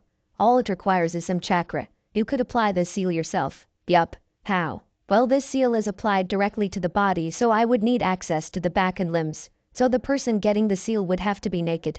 Kurenai raised an eyebrow. Naruto paused to think for a few seconds, but responded, well, I think I know a way around that, but if it doesn't work, then yes. Okay. When could you apply the seal? Whenever, Naruto shrugged, it takes about 30 minutes per person. Alright. When we get back together we can ask your teammates. But I, personally, will let you place the seal on me. Anything else? Yes, I want you to test our affinities. Kurenai squinted suspiciously, that's a Chunin level skill. It's way too early. Wait, this is for 2 reasons. On this team I'm meant to be the powerhouse, the main offensive unit, but right now the only combat-related jutsu I know are the Shadow Clone and Kawarimi, which, while important, aren't much. This basically makes me a one-man army to jutsu specialist. Kurenai nodded her head in understanding, so Naruto continued, my massive chakra reserves gives me incredible potential as an ninjutsu specialist, so it would be helpful to know what jutsu would be the easiest for me to learn, though eventually I would love to master all 5 chakra natures, just like the Sandaime. Plus if I use my clones I could use combo jutsu by myself. Kurenai scratched her chin and thought, that does make sense. I guess I could test your affinity. What's the second reason? Hinata. Kurenai looked at Naruto confused, what does she have to do with this? I don't think she has an earth affinity. What? All Hyugas do. Well, she's not like other Hyugas, is she? She is more flexible and passive. And whenever she fights it looks like she has to correct herself, almost as if she's fighting herself.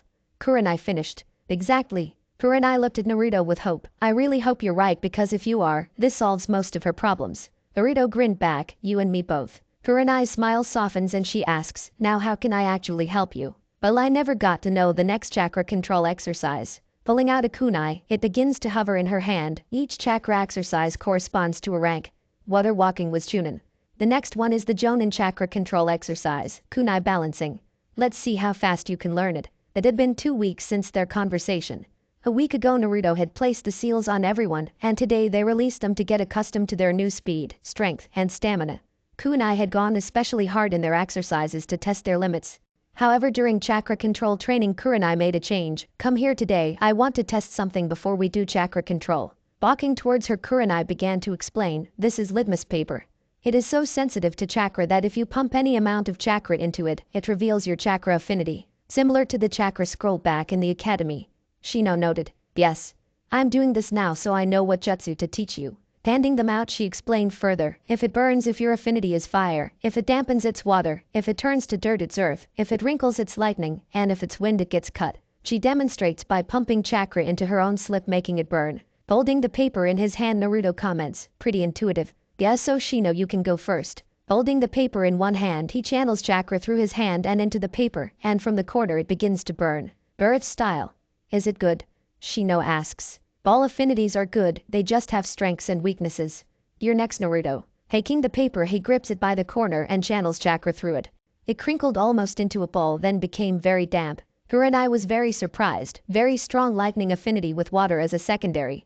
Most people aren't born with 2 affinities, and the ones that are tend to have Kekkei Genkai. Your last Hinata. Nervously she channeled chakra into her own paper. But instead of crumbling to dirt as she expected, the paper became very damp. Naruto grinned, I was right. Her water affinity makes it impossible for her to master the gentle fist. Hinata became nervous. I'm a Hyuga. Isn't it supposed to crumble? Sometimes affinities aren't passed down by genetics. When you get home I want you to tell your father. You were never going to master the gentle fist because your mind is fighting your body every time you get into stance. Oh. Hinata looked despondent. Naruto tried to help. Hey. None of that. If there isn't another version of the gentle fist, then you'll make your own, and I'll help. Kurenai clapped her hands to regain their attention. We will not be training in your affinities for at least another 2 months. So get back to your chakra control exercise. When individual lessons came around, Kurenai made 2 shadow clones, and all 3 groups split into the forest, the original going with Naruto. Kurenai pulled out 2 scrolls and asked, I found 1 jutsu per affinity, so which would you like to learn first? Naruto pulls out a brush and paper then asks, lightning, but can I see them all, so I can copy them into my personal library? Kurenai smirks, well hotshot, maybe 1 at a time. How about this? After you learn 1 I let you learn another. Naruto grumbles out, fine, hand me the lightning one. Tossing over 1 scroll she put the other in her bag. Brayton. Right Tanahira. C rank, seals. Tiger snake dragon ram, description. User surrounds their hands with lightning chakra. Amount of chakra determines the effect. Contact with the enemy can cause pain at minimum, temporary or permanent paralysis, unconsciousness or death if enough chakra is used. The electricity can also pass through wires and water. Original jutsu. Lightning release. Shock palm, cool. Time skip. After a healthy but large lunch the teammate began to head towards the Hokage Tower for another mission. Do you think they will give us chores again? Naruto asks his teammates. Shino answers, we are only fresh genin. We are not skilled enough to handle anything more. I know, Naruto sighs. But I think we are. We will get there eventually and Naruto-kun. When they finally made it to the office Kurenai opened the door and the genin followed her through. Good afternoon Hokage-sama, Haruka-san. Teammate, welcome back. Naruto waved, hey Gigi. Kurenai smirks and makes a request. My students believe that they are ready for a harder mission. Is that mission currently available? That mission? Already? Yes. I think they're ready. If you say so. The Hokage speaks to the genin as he fishes a scroll out of a drawer. This is a capture mission.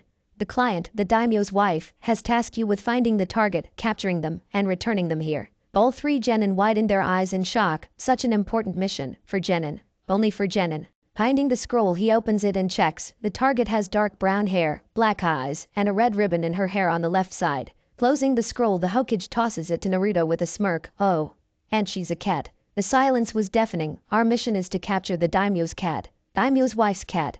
Yes. While the adults were trying to hold in their laughter Shino just looked at the picture of the cat. Hinata thought she was cute, but Naruto just sighed. Alright, I guess. So Kurenai-sensei, how do we start? Let's start by finding the cat. Naruto shrugged. Okay, it can't be that hard. The laughter of all the adults confused the genin. Okay team, let's find that cat. 3 hours later, the squad returned with Tora in Hinata's arms as she petted the cat. The Hokage looked at this scene with his wide eyes. How? You beat the previous record by an hour. Really? That long? Shino found her with his bugs, but after the cat escaped 3 times I just released my seal. Those claws really hurt. The Hokage nodded, don't I know it. Looking at the old man suspiciously, Naruto continued, anyway, after we pet her for a bit she calmed down. She seemed really stressed. But Hinata really helped in calming her down. The Hokage smiled, well done teammate in completing your first mission. Darling, the lady ran through the doors and snatched Tora out of Hinata's arms, I missed you. The hug that she gave the cat looked more like a strangle, evident by a flailing Tora. Pacing the genin she thanks them profusely, then leaves with the cat still trying to escape. Now we know why the cat runs away, Shino comments. Kurenai commented, well done genin. You've proven that you are ready for harder missions. Go home and rest. And Hinata, remember to tell your father about your affinity. They all saluted, hi. Next day, Naruto woke up early that day, so he decided to get to the training ground early. It was 7:30 when he got there, so he decided to read his book on sealing level 6. It had been 15 minutes and he was halfway through the part on barrier seals when someone else arrived. Looking up from his book he saw Hinata walking toward him, but something was off. He was going to keep reading until she got closer, but he couldn't take his eyes away. The closer she got the more worried he got. First he noticed that she was, next he saw the tear marks on her cheeks. Then finally he noticed that normally pure white eyes, with a slight lavender tint were red. Putting his book away he got up and asked, what happened? She thought she had cried all her tears the night before. But when she looked into Naruto's sky blue eyes she broke once more. She fell to the floor and broke out in tears. Naruto immediately sat down and held her close. Hey, it's okay. Hinata cried into his chest. You're alright. I'm here.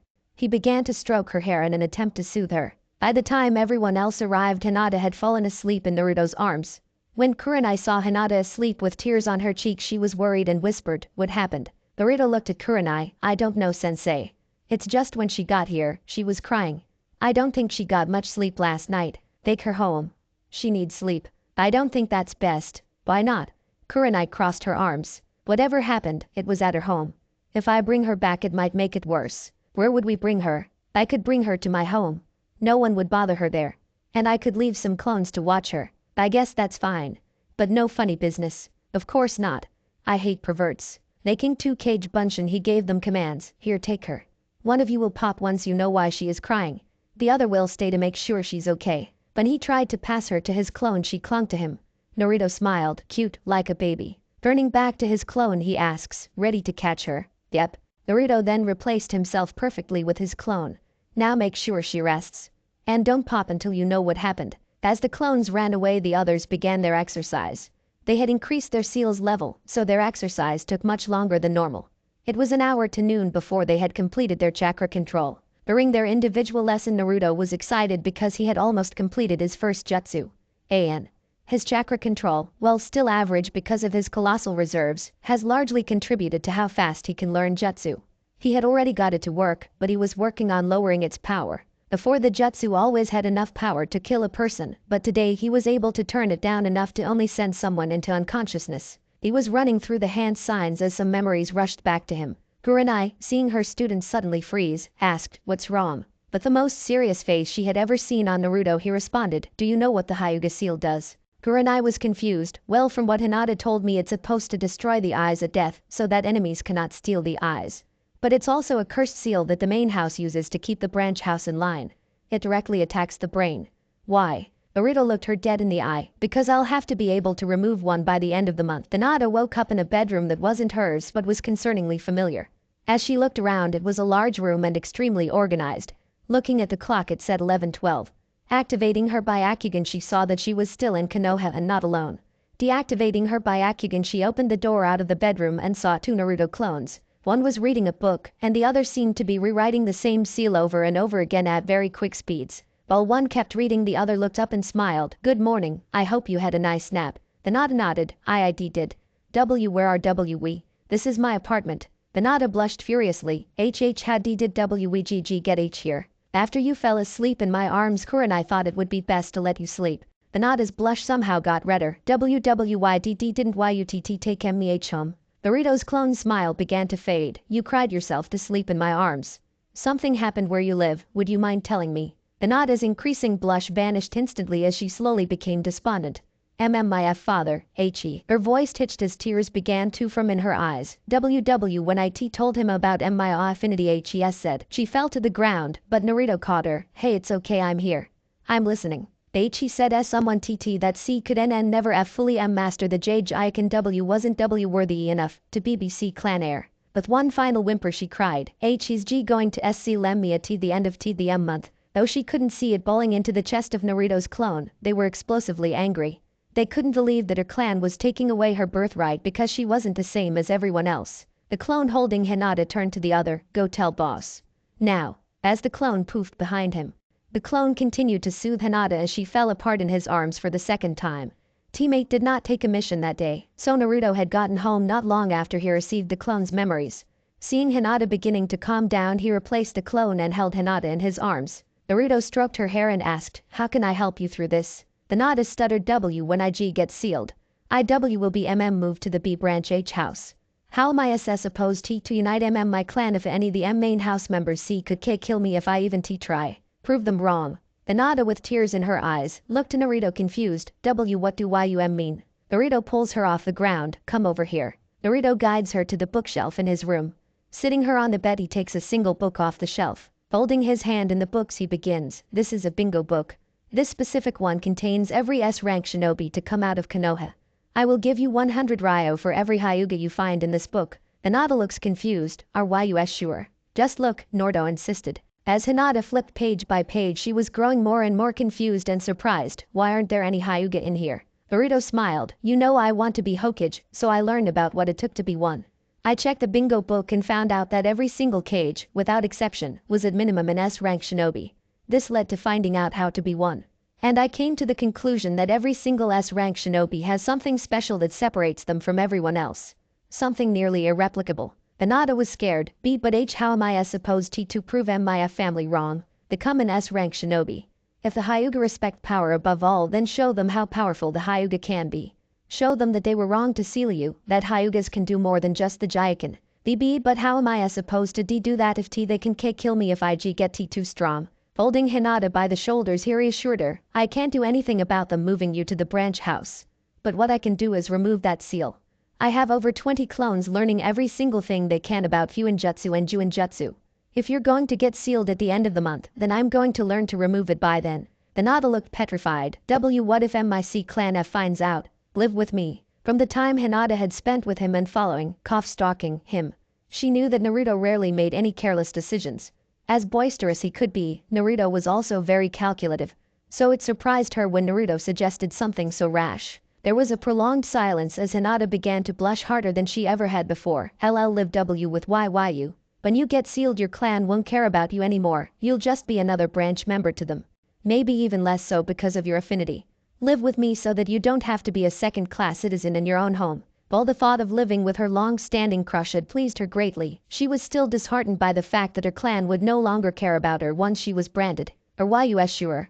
IWW wouldn't want to be a BB burden. Holding her hands, Naruto speaks very clearly, you will never be a burden to me. You are my first friend. You are precious to me and I would do anything to help you. I want you to be able to wake up with a smile. And stilled with the slightest bit of confidence, Hinata asked, what do I need to do? Do you think it would be possible for you to get me a copy of the seal? 1 week later, you could tell Hinata was extremely nervous as she walked towards the Hyuga compound, and though next to her Naruto showed a very calm and confident exterior, he was just as nervous. Arriving at the gates, they both bowed to the guards as Hinata spoke, good afternoon Raku-san, Yamite-san. WEW would I like to see my father please. As they opened the gates, Raku answered, you will find Hiashi-sama in his study. Have a nice day, Hinata-sama. Though Hinata was led in, they blocked Naruto's path, and Yamite spoke, you are not allowed in here. He is WW with me. Hinata squeaked. Sighing, they both stepped out of the way, and Naruto began to follow Hinata. As they walked through the compound, Naruto was in awe of the luxurious houses and beautiful gardens. But all his nervousness came back as they stepped through the doors of the biggest, most luxurious building of them all. I know that Hyugas are very important, but I didn't know Hinata's dad was this important. As they both walked towards the back, Naruto could tell Hinata was getting more and more nervous. He grabbed her by the hand and squeezed it. Looking back, Hinata saw Naruto give a confident nod, so she took a breath and kept walking. Arriving at a large door, Hinata knocked. They hear a muffled, enter. Sliding the door to the right, they both walk in, and while Hiashi's face remained stoic, he was confused at Naruto's presence. Who is this? Naruto bowed. My name is Naruto Uzumaki. I am your daughter's teammate. It is nice to meet you, Hyuga-sama. The pleasure. Why are you here? I am here as moral support for Hinata's request. The Ashi turned to his daughter, request. WW well IIWW1 YYUSCII Hinata couldn't get a word out. The Ashi was getting tired of Hinata's stutter and was about to speak on it, but he stopped himself. Naruto touches Hinata's shoulder. Hey, just breathe. Hinata turned to Naruto, and he saw how scared she was in her pale lavender eyes. It's okay. Just breathe and speak clearly. The Ashi watched a peculiar interaction with interest as Hinata took a breath. I am requesting to move out of the Hyuga compound after my seal is placed. Though she wasn't able to meet his eyes, it was the first time in years that he heard her speak without a stutter. Nobody was ever able to calm her like that. No Hyuga has ever lived outside of this compound, and it would be foolish of me as clan head to let you because of the possibility of someone stealing your Byakugan. Hinata began getting nervous. IW would be sealed. Isn't that impossible? Not if you are captured. Like when you were 3. Hinata instantly became petrified. Seeing this, Naruto cut in, well, assuming that she was kidnapped directly from this compound, it would be much riskier to kidnap someone from the center of the village. Raising an eyebrow, Hiashi comments, you speak as if you already know where she would live. After taking a breath in preparation, Naruto speaks, she would be living with me. Hiashi managed to keep a stoic face. Why would I let you do that? This time Hinata cut in, well, B because we all live together, we C could split the bills. And B because we are teammates, W we would have identical schedules. The Ashi stared at them both, and the silence made it extremely uncomfortable for the both of them. Hinata, please leave the room. The two genin looked at each other nervously, but Hinata still got up to leave.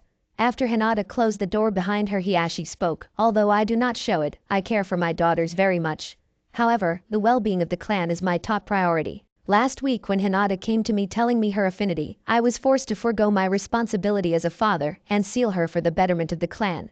When I told her of my decision, I could almost see her heart break. Naruto met Hiyashi's eyes, and although he tried to show confidence, he could feel Hiyashi glare straight through him. When you two came in today, I saw you do something that I couldn't do, something that I thought no one could do. You gave Hinata confidence. For years me and other Hyugas have done our best to instill some Hyuga pride into her, but she still kept her meek personality. But today, you managed to calm her from that annoying, incessant stutter, and momentarily grant her some confidence. Naruto's mask of confidence began to break as Hiyashi kept his stoicism. Today, I am choosing my daughter. Whatever contact she has had with you seems to give her confidence. So I am leaving her with you in the hopes that she finally gains the confidence she should have always had, and that she can grow into someone that can motivate this clan to change. As a smile was about to spread across his face when Hiyashi activated his Byakugan to give the most menacing glare. But if I ever find out that you have hurt her in any way, I will punish you in ways that you cannot comprehend. Do you understand? Though Naruto kept his happy grin, he was extremely scared of his teammate's father, so he nodded expeditiously. Hiyashi shouted, "Come in, Hinata." She quickly slid open the door and looked at Naruto, who was grinning. As she stepped inside, she looked to her father. "I will allow you to live with Uzumaki-san. You have next week to begin the moving process and 3 days to move out after the sealing." Happily she hugged her father, and though he kept his stoicism, he did hug her back. "May you please both leave. I need to continue my paperwork." Standing up, they both chorused, "Thank you." Stepping out of the room, they smiled and hugged. The blush Hinata had made her glow, but she calmed down enough to not faint and enjoy the hug. Separating, Naruto smiled and asked, "How about I help you start packing up? Becoming a seal master is supposed to take years. Each level takes much, much longer than the last." But since that day there was always at least a few dozen clones practicing Fuinjutsu, even while the original Naruto was sleeping. But the day before the sealing, Naruto had just managed to finish level 8. He learned how to place and remove slave seals, but the sections that mentioned Juinjutsu were very insistent on the fact that it was very different and very difficult, though the copy of the cage bird seal that Hinata managed to bring him was very helpful on learning how to remove it. Hinata, on the other hand, began to learn a new fighting style. She knew the gentle fist was never going to work for her, so she started learning the Sukin. And because she and Naruto shared a water affinity, they trained in the style together. On the floor, Naruto smiled. "You always beat me when we only use the Sukin." Hinata pushed her index fingers together. This style is more natural for me. Naruto rubbed the back of his head. "I know. The next step is combining it with the Jaikin. Why are you even now learning this style? You're already really skilled in the Reikin." Getting up, Naruto flashed a confident grin. "To confuse my enemies. I eventually want to learn more styles, so imagine this. You're fighting a bunch of my clones, but none of them use the same style. First you fight one using the Sukin, the next one uses the Reikin, then the last one uses the Jaikin. It would always keep you guessing." Hinata thinks about it, then smiles back. "That W would be hard to fight. Rematch." Of course. Both of them got into the Sukin opening stance and charged. Meeting in the middle, Naruto attempted to punch, but Hinata bent backwards out of the way. Changing to a cartwheel, she flipped backwards trying to kick Naruto in the chin, but Naruto was able to dodge sidewards and make another charge. This time Hinata crouched under the punch and palmed Naruto in the stomach. Coughing up some spit, Naruto rolled backwards. Hinata charged Naruto, who was still on the ground, but as soon as she got close, he used his crouching position to sweep her legs. Flying over him, she was able to convert a rough landing into a smooth roll, but quickly dodged left as Naruto rushed in with a flying kick. But just as Naruto passed by, she pushed him, setting him off balance. Unable to land correctly, he used his arms to reorient his landing, but it was still rough. He was able to stand up just before she strikes, so he used her momentum by grabbing her arm and tossing her over his shoulder. But reflexively she held onto him, so when she hit the ground he fell over too. Though Hinata was laying on the floor normally, Naruto was laying over her hand, pinning her arm while she was holding on to his other. As they looked each other in the eye, sweat giving their faces a sheen, their tired breath, blushes that were incomparable, and their mouths 2 inches apart, and all Hinata could think was, "Kiss him, kiss him, kiss him." After a second, Naruto quickly jumped off. I am so sorry. Just reacted, and what is happening to me? Then no, it's fine. It was a S-bar. Though she smiled at Naruto, she was disappointed in herself. They both took a moment to calm down when Naruto spoke up. "The sealing is tonight, right?" Hinata saddened. "Yes, when I get back to the compound the seal will be applied." Naruto rubbed her shoulder. "Hey, the next night I get to take it off. You'll still have to wear the bandages over your forehead, but at least there won't be any seal." Hinata took a deep breath. "Thank you." You've helped me so much, even when you don't have to. Naruto smiled, I care for you. You are precious to me, and there is nothing I wouldn't do for you. Naruto pulls her off the ground and continues, now let's get you home, I have a seal to remove tomorrow. Hinata smiled back with a blush, why yeah. And I get to live with you. That night, Naruto bustled around the house organizing everything. They had already bought and arranged the new furniture and moved most of her clothes and items into dressers in the bedroom. In the dining room everything was moved to the sides to make space for the ceiling circle directly in the middle. When Naruto returned from training tomorrow he had a job to do and he had to complete it. When he finally laid down on the bunk bed they had body began to focus on his plan.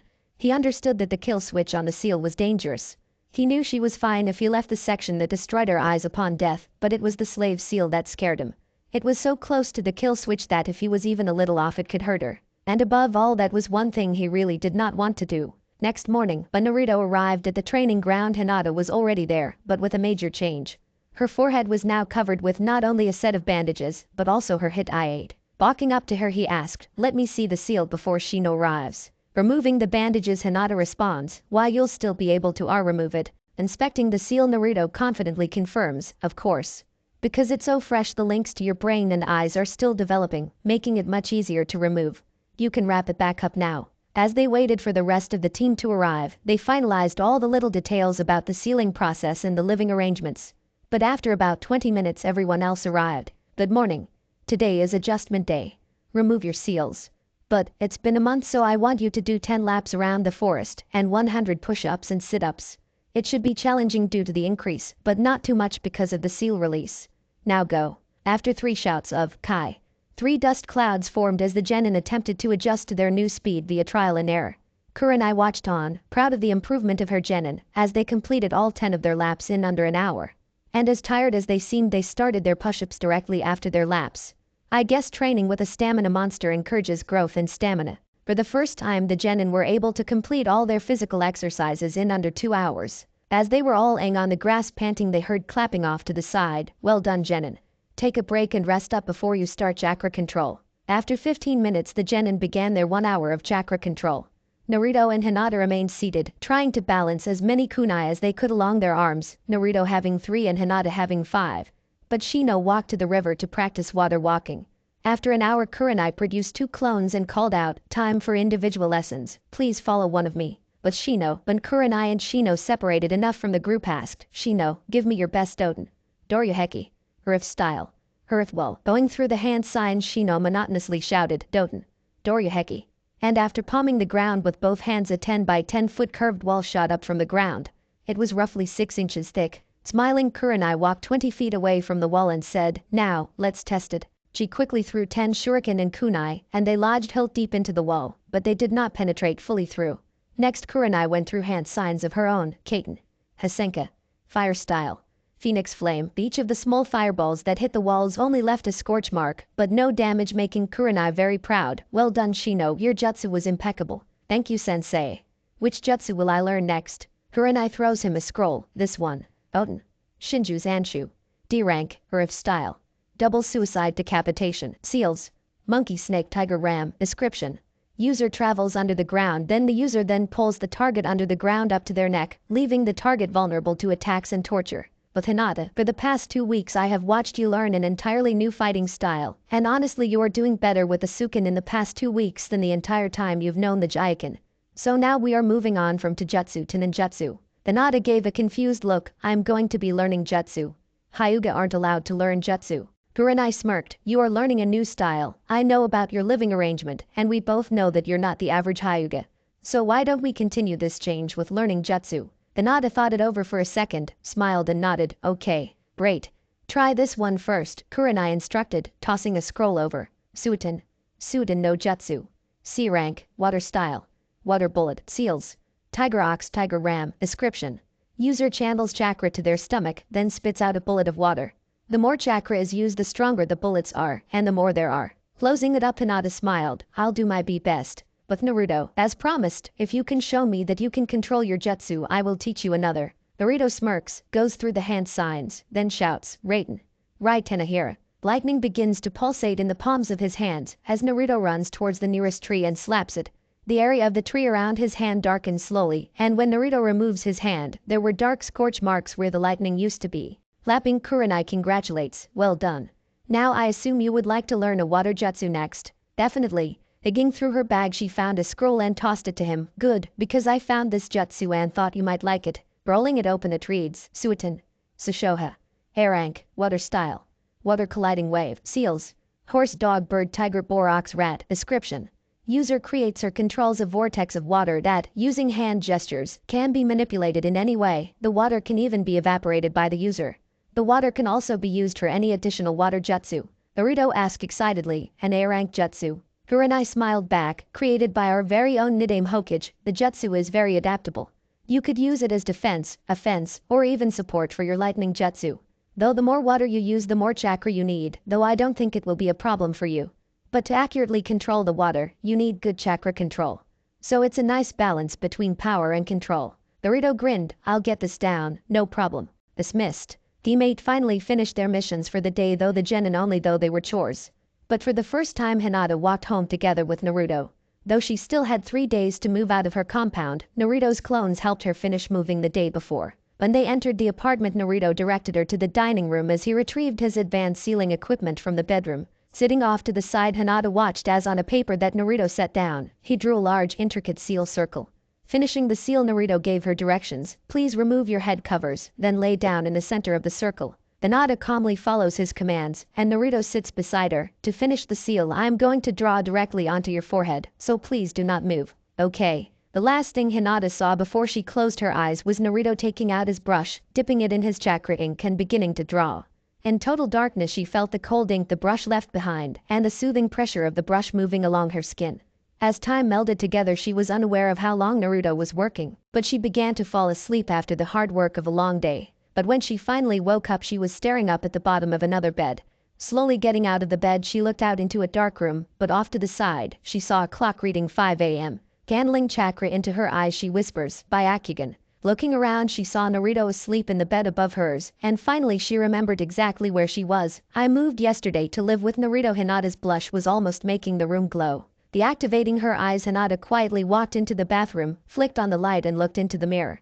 A smile slowly spread on her face as no longer was the green curse seal that burdened her clan, but a new blue seal that only served the purpose of protecting her eyes. Turning off the light she walked into the dining room and prepared some tea. Besides, practice began in a few hours, and she already got 12 hours of sleep. At around 6 a.m. she heard movement in the bedroom, so she walked over and saw Naruto getting ready, so she called out, Good morning. Naruto smiled, Good morning. Did you have a nice rest? The best sleep of my life, thank you so much. Naruto scratched the back of his head and beamed. The sealing went perfectly, though it was difficult. The seal was still making its connection to your brain, so it was easier to remove. 1 month later, Naruto and Hinata were on their way home from their mission, just happily discussing their training that day, because Kurenai had finally let them train in their affinity. They happened to be passing by a cafe when they heard a familiar shout, A rank. Already. Looking to the source of the shout, they saw Ino and Sakura talking with each other. Curious, they hinged and took a seat near them to listen into their conversation. Do you have an A rank mission in your record? Sakura smirked, yup. It started as a C rank protecting this old drunk bridge builder Tazuna, but on our way to Wave Country, we ran into some Chunin Nukenin. No way. Really? Yeah. Kakashi played dead, but Sasuke-kun was able to defeat them both. Of course he did. Sasuke is so strong. Ino squealed. Naruto and Hinata rolled their eyes to this but continued listening. Then we found out that the old man was being targeted by this rich guy Gato, so we continued the mission.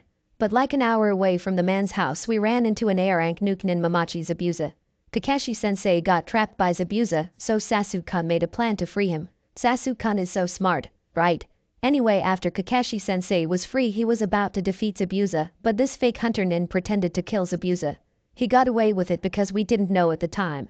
But when we got to Tazuna's house, Kakashi-sensei said that he was alive. So we trained for a whole week. At the end of the week we were going to the bridge, but Zabuza was attacking, so Kakashi fought Zabuza, and Sasuke-kun fought the fake hunter nin. But of course that day Dog Boy overslept, so he was late to the fight. Dina rolled her eyes. What a lazy idiot. I know. But after that the hunter nin fake killed Sasuke-kun and Kiba because he was too strong. But it let Sasuke-kun unlock his Sharingan. Dino had stars in his eyes. Sasuke-kun must be even stronger now. He is. But as the hunter nin was about to kill Tazuna, Kakashi was about to kill Zabuza, so he took the hit instead. Zabuza was about to keep fighting, but then Gato came with some mercenaries to betray Zabuza, so Zabuza worked with Kakashi to kill all the mercenaries and Gato. Now that bridge is named after Team 7.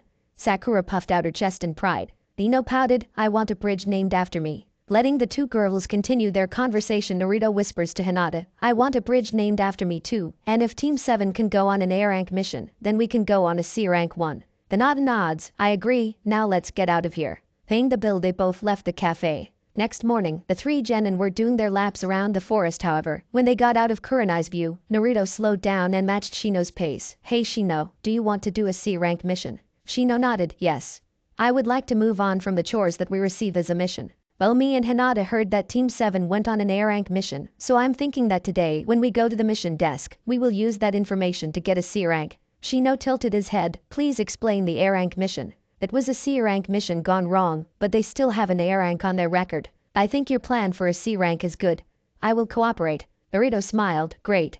I'm gonna speed up now. Naruto sped up to return to his previous speed. That afternoon, when teammate entered the mission room, Hiruzen smiled. Good afternoon teammate, we have some D rank missions for you, which one would you take? Kurenai was about to speak up when Naruto quickly jumped in, none.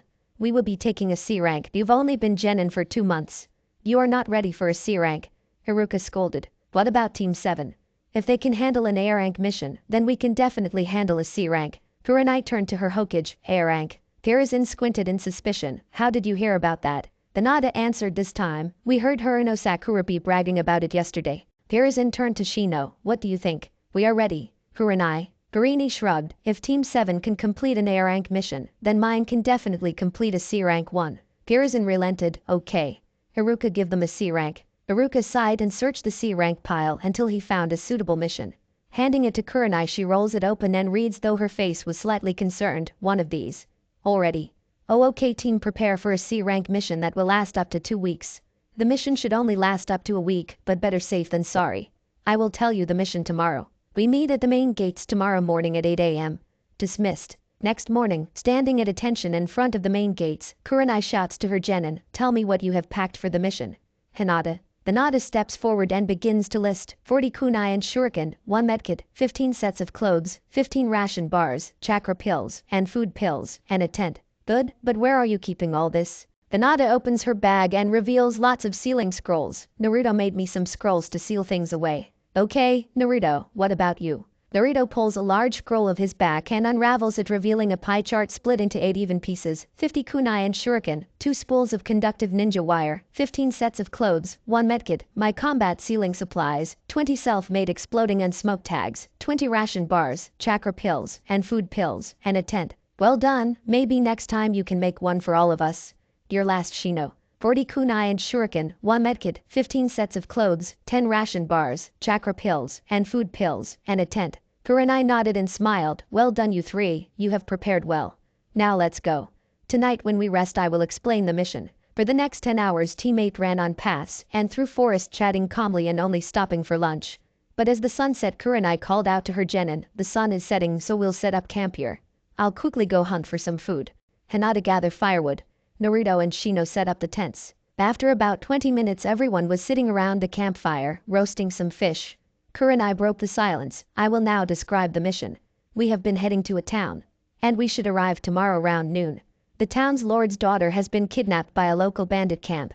Our mission is to find the camp, recover the girl, and dispose of the bandits. Dispose?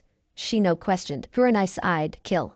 We are killing the bandits. The dreadful silence washed over the camp as the genin slowly processed what they were going to have to do. The Nada looked at Kurenai, beep, but that's murder. That is what we were hired to do. But we'll deal with that when we have to. We will sleep in 3-hour shifts. I'll take the first one, Naruto you take the next, followed by Hinata, and finally Shino. We still have a journey in the morning. Though each genin was able to sleep when they needed to, during their shifts they were wide awake, dreading the moment when they would have to take someone else's life. When teammate finally arrived in the town they were easily welcomed. The people were excited to see ninja from Konoha. But passing by townspeople the team walked straight to the lord's house. When they walked out to the large house they knocked on the gate. A servant opened the door and bowed to the ninja, welcome, Lord Fukawa has been expecting you. I will guide you to his office. Walking through the garden they eventually came upon a room. The servant knocked on the door, the Konoha shinobi are here. They heard a shout, let them in. The servant opened the door to the side, and the four shinobi walked in, the genin following behind Kurenai. Behind a desk was Lord Fukawa. He was a middle-aged man with dark blue hair and brown eyes, wearing a green kimono. "Thank you so much for your assistance. We are here to help. Tell us what you know." Kurenai responded. "Of course. Around 3 nights ago my daughter was kidnapped from the mansion in the middle of the night. I had heard a scream come from her room, so I went to see what was wrong, but when I opened the door there was a man in all black. He quickly dashed out the window, but he was holding a sack that had my daughter inside." "What does your daughter look like?" Kurenai asked. Lord Fukawa handed a picture frame from his desk over to Kurenai. "She's only 8 years old. Her name is Katsuko." The girl in the picture had a large smile, light blue hair, and hazel eyes. "Have you moved anything in her room?" "No. I thought that if I left it as it was, it might make it easier for you to find her. It will. Can you take us to her room? Follow me." Standing up, he quickly guided the shinobi through the building and to her room, sliding the door open. Inside the room everything looked clean except for the bed, which was a mess, and the window, which was busted open.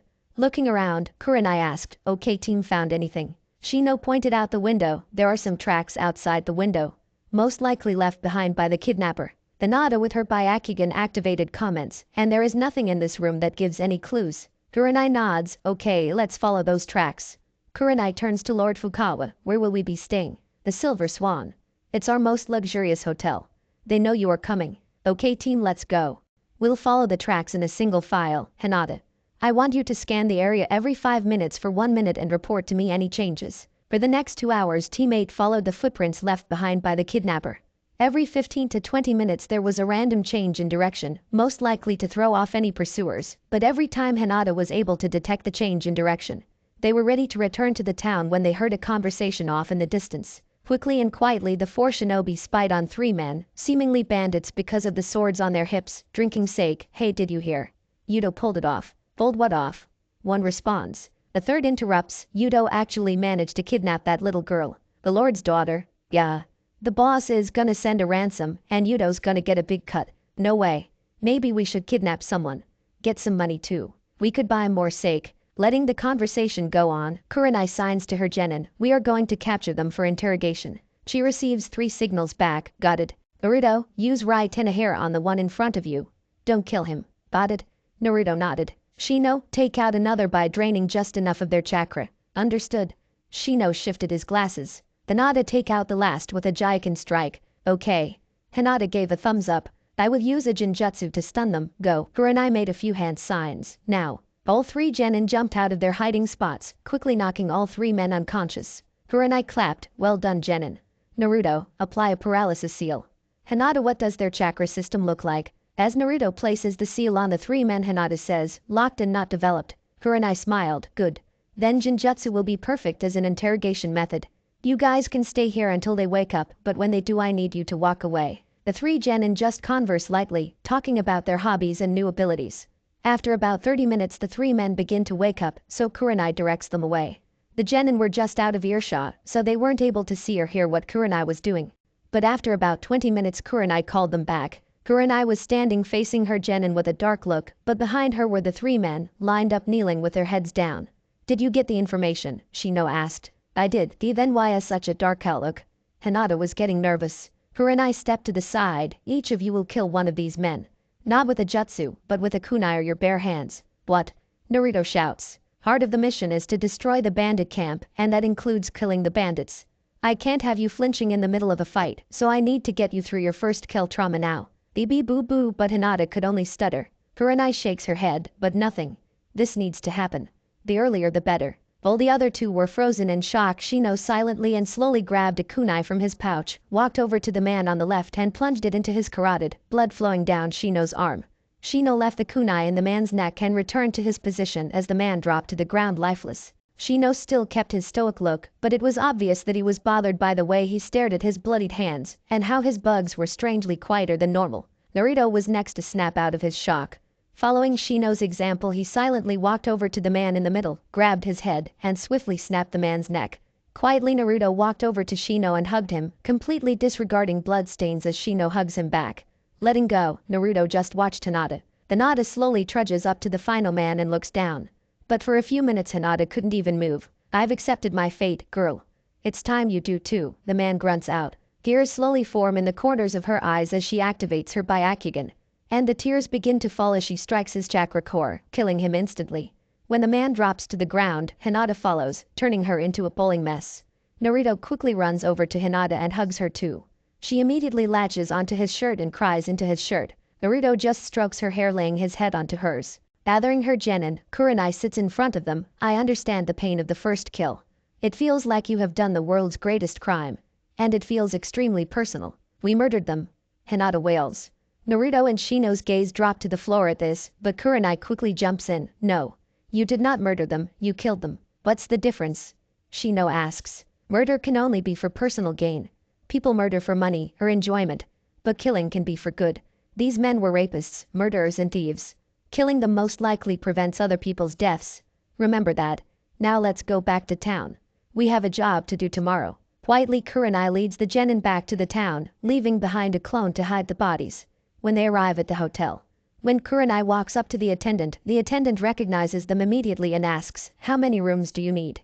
No charge. Kurenai smiles, 4 single rooms please. Hinata mumbles quietly, 3. What?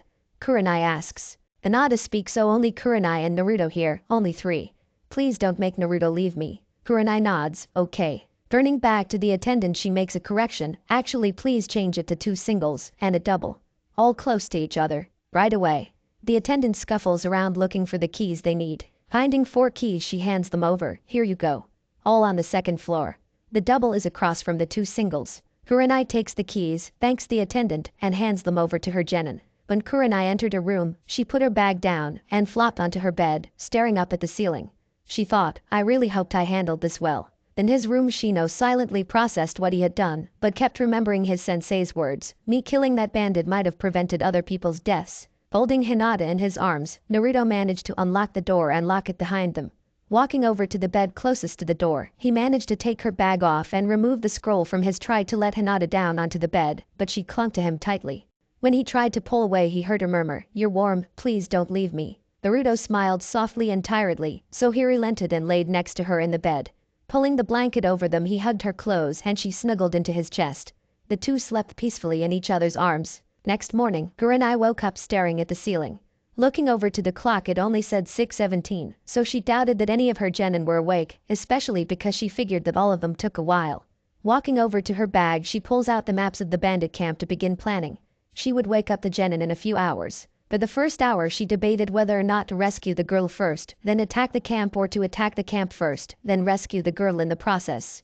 Though she finally decided to rescue the girl first, Kurenai ran into another dilemma. How would they rescue the girl? Should the entire team sneak in? But that would make them easier to track. But if the whole team didn't go, who would go? She was still trying to figure it out when she heard a knock on the door. Quietly she walked to the door and looked through the peephole. Seeing who it was, she unlocked the door to let in Hinata and Naruto. Good morning, sensei. Good morning, you two.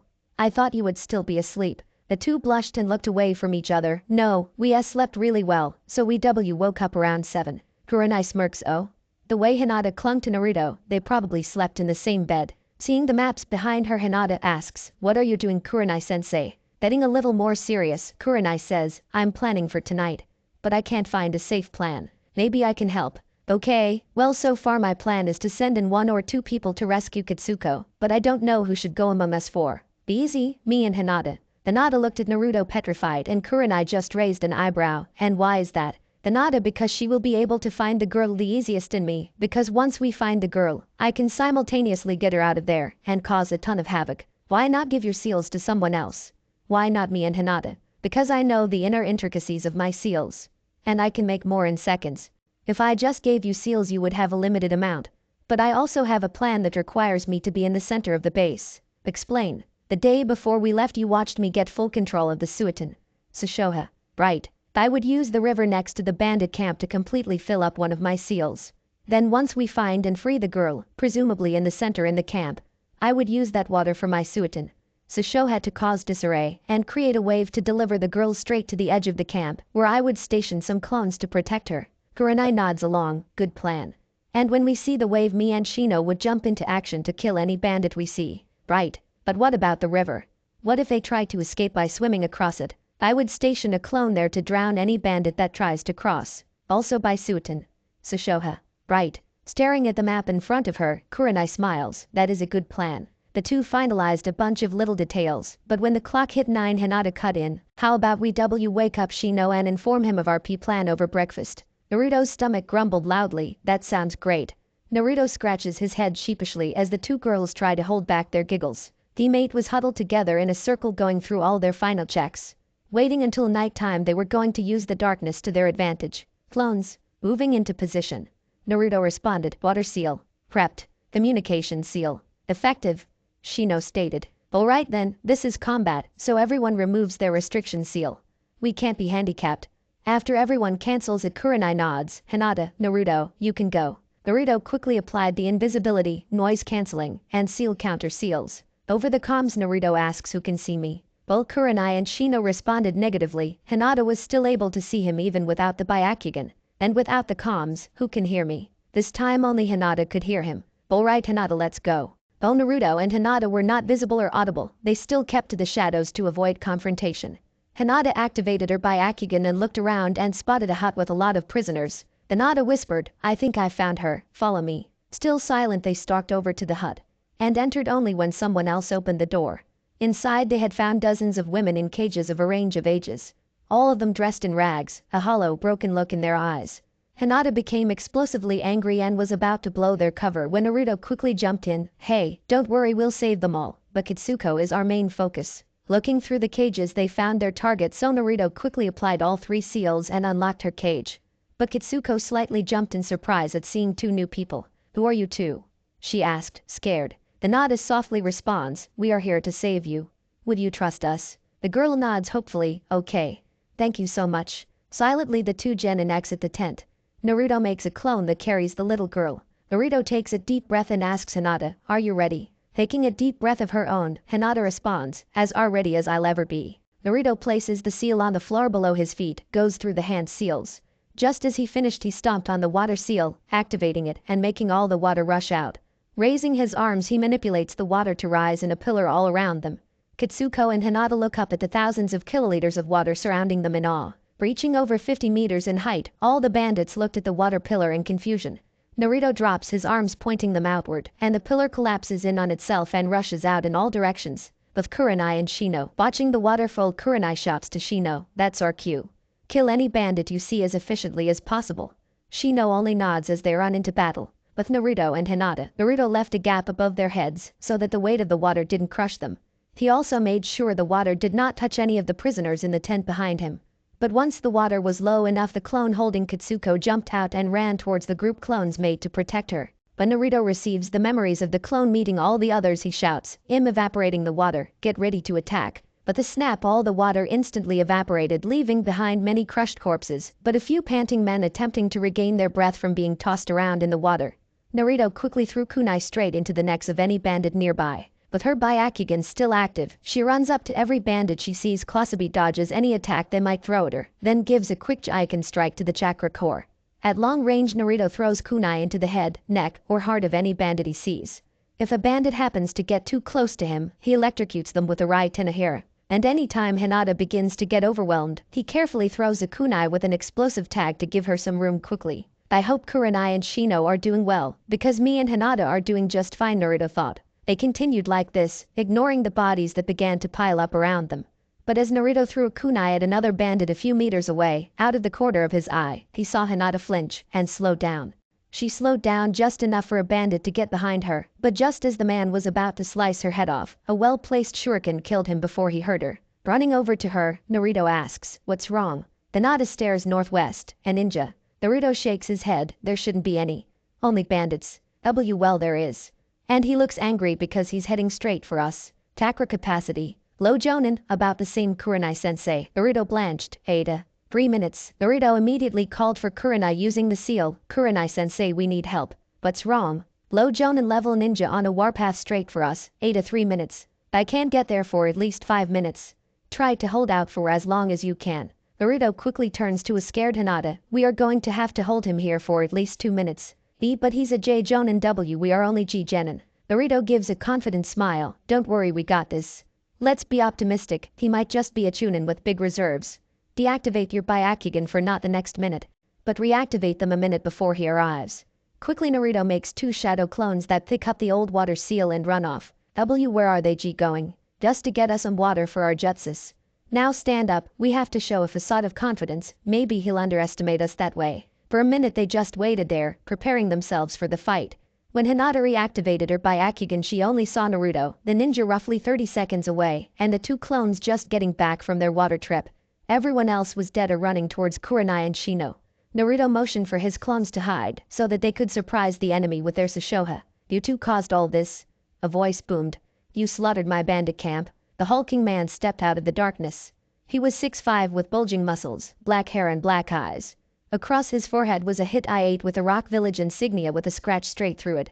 His legs didn't seem to be as developed as his arms, so they hoped that was a weakness they could exploit. But then the man pointed to Naruto. You look like the Kairoi Senko. Yellow flash, the man seethed. Are you related to that man? Naruto calmly responded, I wouldn't know, I have been an orphan since birth. The man gives a maniacal grin, well I'm gonna have to kill you anyway. Just in case. The man sprints over to them and tries to smash them on the head, but the 2 genin quickly dodge to the side. However, when his fists hit the ground it makes a crater and leaves cracks in the ground.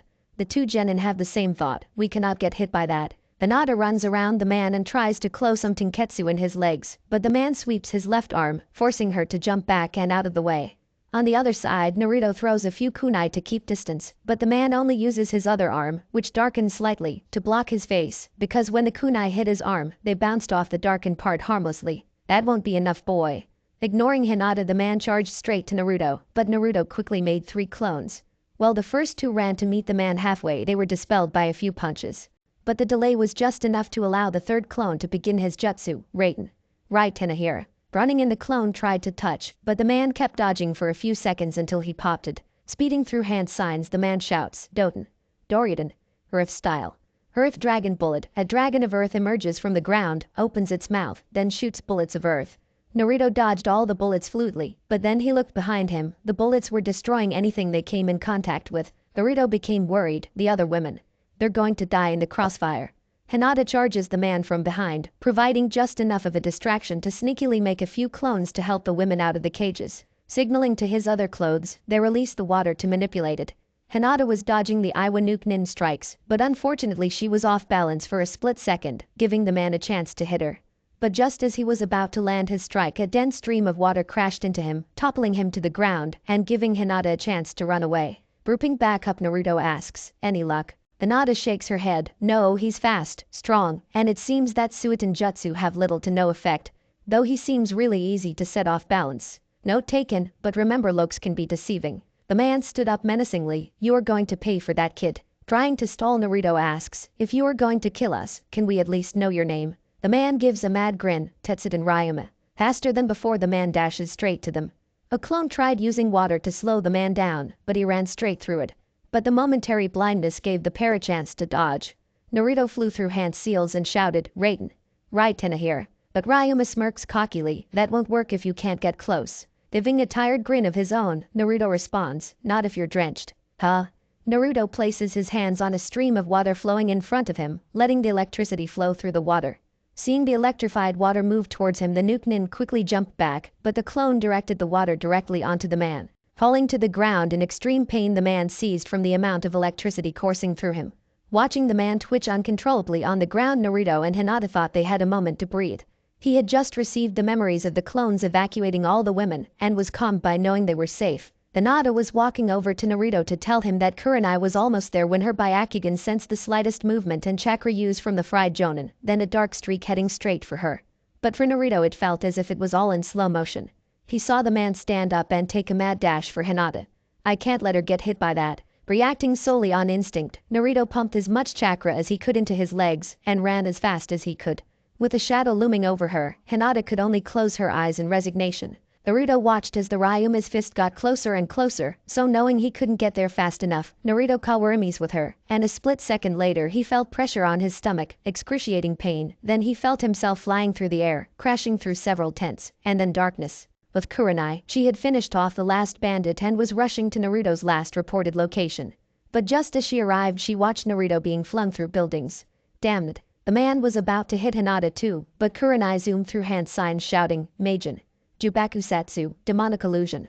Tree binding death. Instantly Ryuma froze, believing that he was bound by a growing tree, giving Shino just enough time to pull Hinata away. But after a second, Ryuma broke through the Jinjutsu and glared at Kurenai. You are the leader of these brats. I guess I'll have to kill you too. His expression morphed to a lecherous grin, but maybe I'll have some fun with you first. Sprinting to her position, he tries to knock on her unconscious, but his arm passes right through her. Damn it, another Jinjutsu. Kai. Her image fades away, and when he turns around to find her, he receives a foot to the jaw, knocking him to the floor. Damn woman. The man screams. As he stands up, he runs through hand signs. Doten. Domu. Rift style. Iron skin. The skin visibly darkens, turning a steel grayish color. Landing on the ground, Kurenai shouts, Majin. Jigoku Koka, demonic illusion. Descending hell. Suddenly Ryuma felt extremely hot. Looking around, he spotted a large fireball heading straight for him. Despite his hardened skin, he was feeling the heat of the flames, so he tried dispelling the Jinjutsu, but it didn't work. Panting, Kurenai turns to her genin and says, I triple layered the Jinjutsu. It should take him a while to realize he's not on fire. Shino, put as many bugs as you can without disrupting the Jinjutsu, then leave. Hinata, go check on Naruto. I can't have you two interfere in the battle. Shino raises his arms, and hundreds of bugs fly out of his sleeves. Carefully, those bugs maneuver through the terrain as Ryuma flails, trying to avoid the fire that's only in his head. Attaching themselves to his skin, they slowly begin to drain his chakra. Hinata jumps through every Naruto-sized hole that she sees, trying to find where Naruto landed. Finally, going through a few buildings, she found him unconscious on top of a pile of wood. Carefully, she lays him flat on the ground and activates her Byakugan. Checking his organs, she is relieved to find his heart pumping and his lungs breathing, but she is devastated to find all his ribs broken and his liver bleeding. Dropping to her knees, tears formed in her eyes. Dropping to the ground, she bowled over his body. Closing her eyes, she missed his ribs beginning to mend. Naruto's mindscape. Looking around, Naruto found himself in a field with a city in the distance. Damn. He punched me into my mindscape, he said, unbelievingly. Let's find Kurama. I'm under the tree. Naruto heard a loud growl. Rolling his eyes, he asks, can't you call me by my name, Kurama? I call you by yours. Walking up to the gigantic tree, he sees Kurama sitting in lotus position, meditating. What do you want? I'm trying to heal you up right now. Naruto smiles. Thanks. I figure if I'm here I should at least visit. Thanks for the consideration, Kurama grunts. But wouldn't it be better to wake up and help your team? Naruto shakes his head. I can't help them if I'm dead. What's the damage? Broken ribs and a bruised liver. That's bad. How fast do you think you can get me out of here? Few minutes maximum. Naruto smiles. Thanks, Kurama. When I come back, we can establish that mind link as my thanks. Real world. As Naruto regained consciousness, he could feel pressure on his body. And as he opened his eyes, he saw Hinata weeping. Why? Why did you save me? I couldn't live if I caused you to die. I love you too much. She whimpered. Naruto moves his arm to pat her head. I couldn't either. Hinata whipped her head around to see a grinning Naruto. She hugs him tight in relief. Hey, not too tight. My ribs are healing. Hinata let go of embarrassment. Sorry. Standing up, he smiles. We're going to have to talk later, but for now, let's go help Kurenai-sensei. Blushing up a storm, she could only stutter, wait. However, Naruto couldn't hear her, already having run off into battle. But Hinata remained behind, catching her breath. Ryuma wiped blood from his mouth. You know, I never thought a girl would give me this much trouble. The demonic look formed in his eye. I was going to keep you alive as my personal whore, but now, I'm going to kill you. He made a crazed dash for Kurenai when a blonde and dark blue blur slammed into the side of his head, sending the man crashing through a wall. Flipping off of the man's head, Naruto lands carefully on the ground. Kurenai ran over to her student, Naruto. Are you okay? You should not be here. I saw you get punched through the wall. Naruto smiled. I'm doing just fine, Kurenai-sensei. Now let's take down this bastard. Kurenai shook her head. No, you need to get out of here. This is a fight between jonin. Not gonna happen. I'm helping you take him down. She was going to continue arguing when she heard a cackle from the side. I thought I turned you to paste. It'll be fun to try again, Doten. Doryuso. Earth style. Earth flow spears. Dumping back away from the incoming spikes, Naruto asks, are you going to let me help now? Fine. Quickly, Naruto forms a single seal, Kage Bunshin no Jutsu. And Kurenai goes through a seal sequence of her own, Katen. Enden. Fire style. Fire bullet. Ryuma is forced to end his jutsu as he dodges right, away from the flame, but quickly shouted out a jutsu when he found himself surrounded by clones, lightning in their palms. Doten. Taju Doryuheki. Earth style. Mass earth walls. Breaking down the walls, the clones find that Ryuma has disappeared, so the clones tread very carefully, but one suddenly sinks to their neck. Looking to the floor, another falls to the ground, then another. Realizing what was going on, Naruto and Kurenai jump off of the ground and onto the roof of a nearby hut. Taking some kunai out of his knee pouch, he begins to wrap them in paper, watching and waiting for his enemy to appear. Jumping out from under the ground, he couldn't see anyone. But on pure instincts he quickly dodged to the left, a kunai zooming over his shoulder. Turning to face the source of the kunai, he was about to charge when he felt a stab to the stomach, heard a hiss, then something exploded right in front of. Naruto watched as his enemy was consumed by an explosion at point-blank range. I thought he would dodge the second one. I hit it with Majin. Kikoni Arazu, demonic illusion. False surroundings. Naruto prepared more seals as he watched the smoke and dust fade away. And in the center was a panting Ryuma, with gray skin and heavy burns throughout his chest. Not giving the Nukenin any time to rest, Naruto threw a few shuriken to vital spots all over his body. Hurriedly Ryuma dodged all the shuriken, not wanting to test how his burned skin affected his Domu. However, he was too tired to realize the wires going through the rings of the shuriken, but by the time he did it was too late, and he was wrapped in wire. Naruto sped through hand signs and shouted, Raiden. Right, Tenahira. Holding the wire in his hand, the electricity that generated in his palms to course through the wire, but this time with much more voltage. Holding the jutsu for a few seconds, Naruto wanted to make sure that Ryuma was dead. Jumping down from the hut, Kurenai walked over to the Nukenin's body, kneeled, and put her fingers to his neck. Finding no pulse, she took a kunai and cut off his head. Naruto, may you please make me a storage scroll, she asked. As Naruto takes out his sealing stuff and quickly draws a seal, Kurenai burns the body, leaving the head behind. Here you go, Naruto says. Passing the scroll to his teacher, Kurenai takes it and seals away the head and stores the scroll in her bag. He might have a bounty. Fearing the battle end, Shino and Hinata come back to the battlefield. Tiredly Kurenai asks, are there any bandits left? Hinata pales, and no, they are all dead. Kurenai raises an eyebrow, then what's wrong? We killed them all, Hinata stutters. Oh. How about we return Kitsuko to her father, then we can all talk, Kurenai sighs. Naruto, take us to her. Sure, but what about the other captives? Other captives? Yes. We found her in a cage, but there were dozens of other women too. Kurenai scratches her chin. I guess we can take them to the town too, see what Lord Fukawa can do for them. Naruto nods and starts walking to an untouched portion of the forest, the rest of the team following behind. Walking up through the trees, they spotted a small clearing where there was a girl sleeping in the arms of a Naruto clone. Quietly they walked up to the clone and Naruto asked, where are the other women? Deeper into the forest. They barely chose to follow you out of the tent. They have an intense fear of men. Kurenai walked away from the group. I'll go talk to them.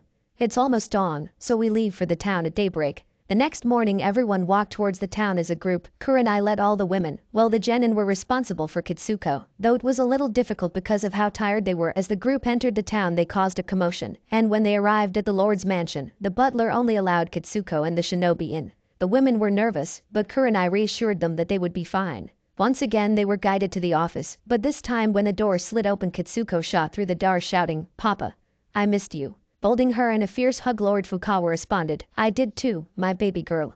Did they hurt you? Or touch you? The little girl shook her head, no. After they took me away in the bag, they just left me in the cage. But the food was bad, and the people were scary. The girl looked like she was about to cry, but then she smiled brightly. But then they saved me, and got to see that boy do cool things with water. We even surfed on a wave. I am so sorry, Kitsuko-chan. I should have done better. It's okay, Papa. I'm okay now, the cool ninja saved me. Putting his daughter down, Lord Fukawa turns to the ninja. Thank you so much for rescuing my daughter. But what about the bandit camp? Kurenai stepped forward, eliminated. Lord Fukawa, may I make a request? Of course. What do you need? We found many women in the bandit camp alongside your daughter. I humbly request that you accommodate them in your town. They have no place to stay. Lord Fukawa smiles warmly. It would be my pleasure. There is an apartment building that has not been rented out yet. We can accommodate them there. Thank you for your kindness. Now excuse us, but my team needs their rest. Exiting the mansion, Kurenai informed the women of their new residency, then returned to the hotel with her team. The genin were about to enter their rooms when Kurenai called out, before you all rest, I would like to talk to all of you. Entering Kurenai's room, they all sat down on chairs, so Kurenai began, last night's mission went well. I know that there were some complications and a scare, but you all adapted well. Naruto and Hinata, your infiltration of the camp was perfect. You found our target, then swiftly and safely removed her from the battlefield. And Shino, your use of bugs helped me find and kill many bandits, even hidden ones. While her genin showed their own forms of pride and happiness, she could see how disgusted they were in their actions. I thought that I handled your first kill, however I can see in your eye how disgusted you are by your actions. The genin's excitement died down. We slaughtered them, Shino stated. Without difficulties, we ended many people's lives. Kurenai sighed. I understand, but remember what I told you the first time. We killed them not for ourselves, but to prevent another little girl being kidnapped, just like Kitsuko. Don't think about the finite amount of lives that we ended, think about the countless amount of girls that we saved from ever being kidnapped by those bandits. Naruto spoke quietly. I know that what we did was for the greater good, but it's still difficult to absorb the fact that I've already killed at least a few dozen people. I get it. It was like this for my first kill too. When we get back to Konoha, what I want you to do is find a hobby. I don't care how weird it is, just find something to distract you from the weight on your shoulders. Naruto, you said you liked playing shogi, right? Yeah. Try talking to Shikamaru, I heard that he also likes shogi. Hinata, you said you like flower pressing, try gardening the flowers you want to press. Shino, I know how much you love to collect bugs, dive deeper into it, even try breeding them. Kurenai sees her Genin's pensive looks, but she can also see how distraught they still are. I can see that you're still tired. You can go back to your rooms. We leave in the morning. 2 days later, I'm too old for this shit. Your mission too. The Sandane was rubbing his head hoping to quell his growing headache. What went wrong in your mission? That went like normal. We found our target, rescued her, then continued to eliminate the bandit camp when eliminate. Hiruzen turned to Iruka. What mission did you give them? Iruka was sweating bullets. It should have been a simple search and rescue mission. To find a lord's daughter, Kuriko or something. Katsuko. Kurenai sighed. And if you read further you would have seen that she was kidnapped and that we were ordered to eliminate the bandits involved. Anyway, after we eliminated all the bandits, Naruto reported an incoming shinobi. Shinobi? At a bandit camp. That's at least a B rank mission. Yes, he seemed to be the leader of the bandits. And because we were separated, Naruto and Hinata had to fight him alone for roughly 2 minutes before I was able to arrive. Hiruzen raised an eyebrow. Why were you separated from your genin? That was a battle plan we agreed upon so no bandits could escape. Until the shinobi appeared, the genin were actually doing rather well. So they have their first kill, the Hokage murmured. Did this shinobi have a bounty? Yes, when we got back to the inn I checked the bingo book for Tetsuden Ryuma. He was a B rank Iwanin, high chunin before he turned traitor. He had a total bounty of 750,000 ryo. Here is a scroll with his head. Hiruzen scribbles something on the paper and hands the paper to her. Well done, Kurenai, here is your reward. I didn't give the killing blow, Naruto did. Kurenai said. What? He was helping you fight the Nukenin. Iruka was surprised. He gave the killing blow via one of his jutsu. The Hokage sighed. I assume everything will be in the official report. Kurenai nodded. Of course, Hokage-sama. Inform your genin that they will receive a week break. And hand that check to Naruto. Then you are dismissed. Of course. Have a nice day. I haven't been here in a while, Naruto thought as walked through the entrance of the library. But for the first time he was admitted to the ninja section. Excited for all the new books and scrolls available he walked through every aisle looking for anything of interest. But the closer he got to the end of the genin section, the more disappointed he became. His hopes for cool new techniques or awesome training methods slowly faded. Oh, the Shunshin, body flicker, looks useful, everything else here won't help me in a fight. This can't be it, Naruto thought. Slightly desperate, Naruto combed through the genin aisles one more time attempting to find anything, but to his dismay, there wasn't a single book or scroll that interested him. There's no way I'm leaving without something cool or useful, Naruto whispered to himself.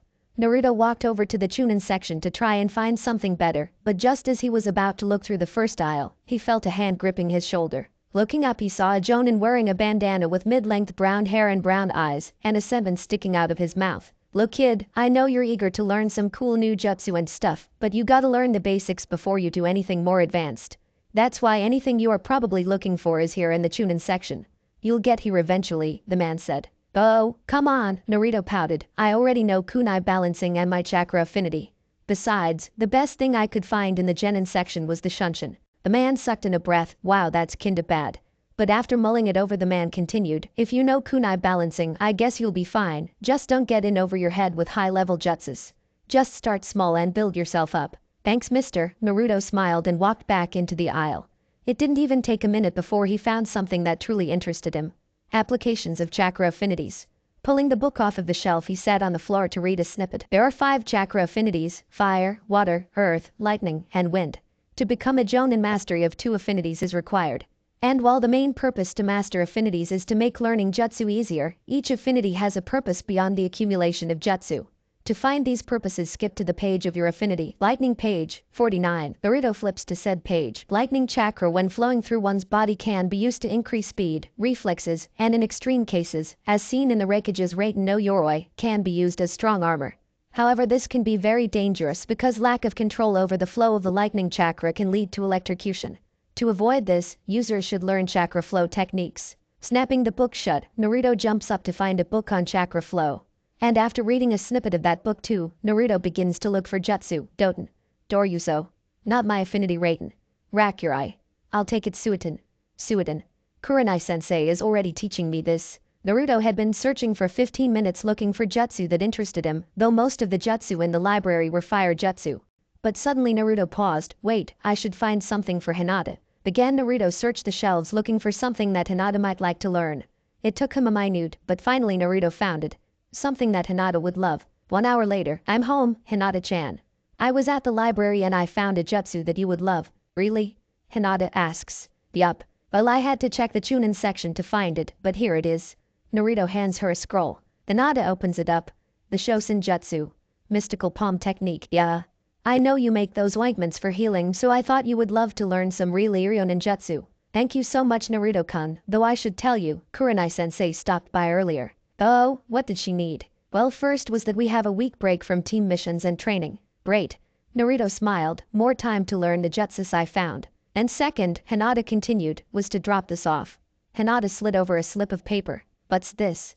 Naruto asked, but then his eyes bulged. Whose is this, and why does it have so many zeros? It's yours, Hinata said, because you dealt the killing blow on Ryuma, you get the bounty. Well, with all this money and time on our hands, I think it is the perfect time to talk. Hinata was confused. Talk? About what? Naruto became sheepish. You said you loved me. Hinata blushed a bright red. I did. Did you really mean it or was it the heat of the moment? Naruto asked hopefully. Hinata looked down as her blush went nuclear. Really I'll love you. Have since IWW was F5. Naruto widened his eyes in disbelief. Since you were 5. How did I not notice? WW well, hit it P pretty W well. Naruto shook his head. No. Looking back it's very obvious.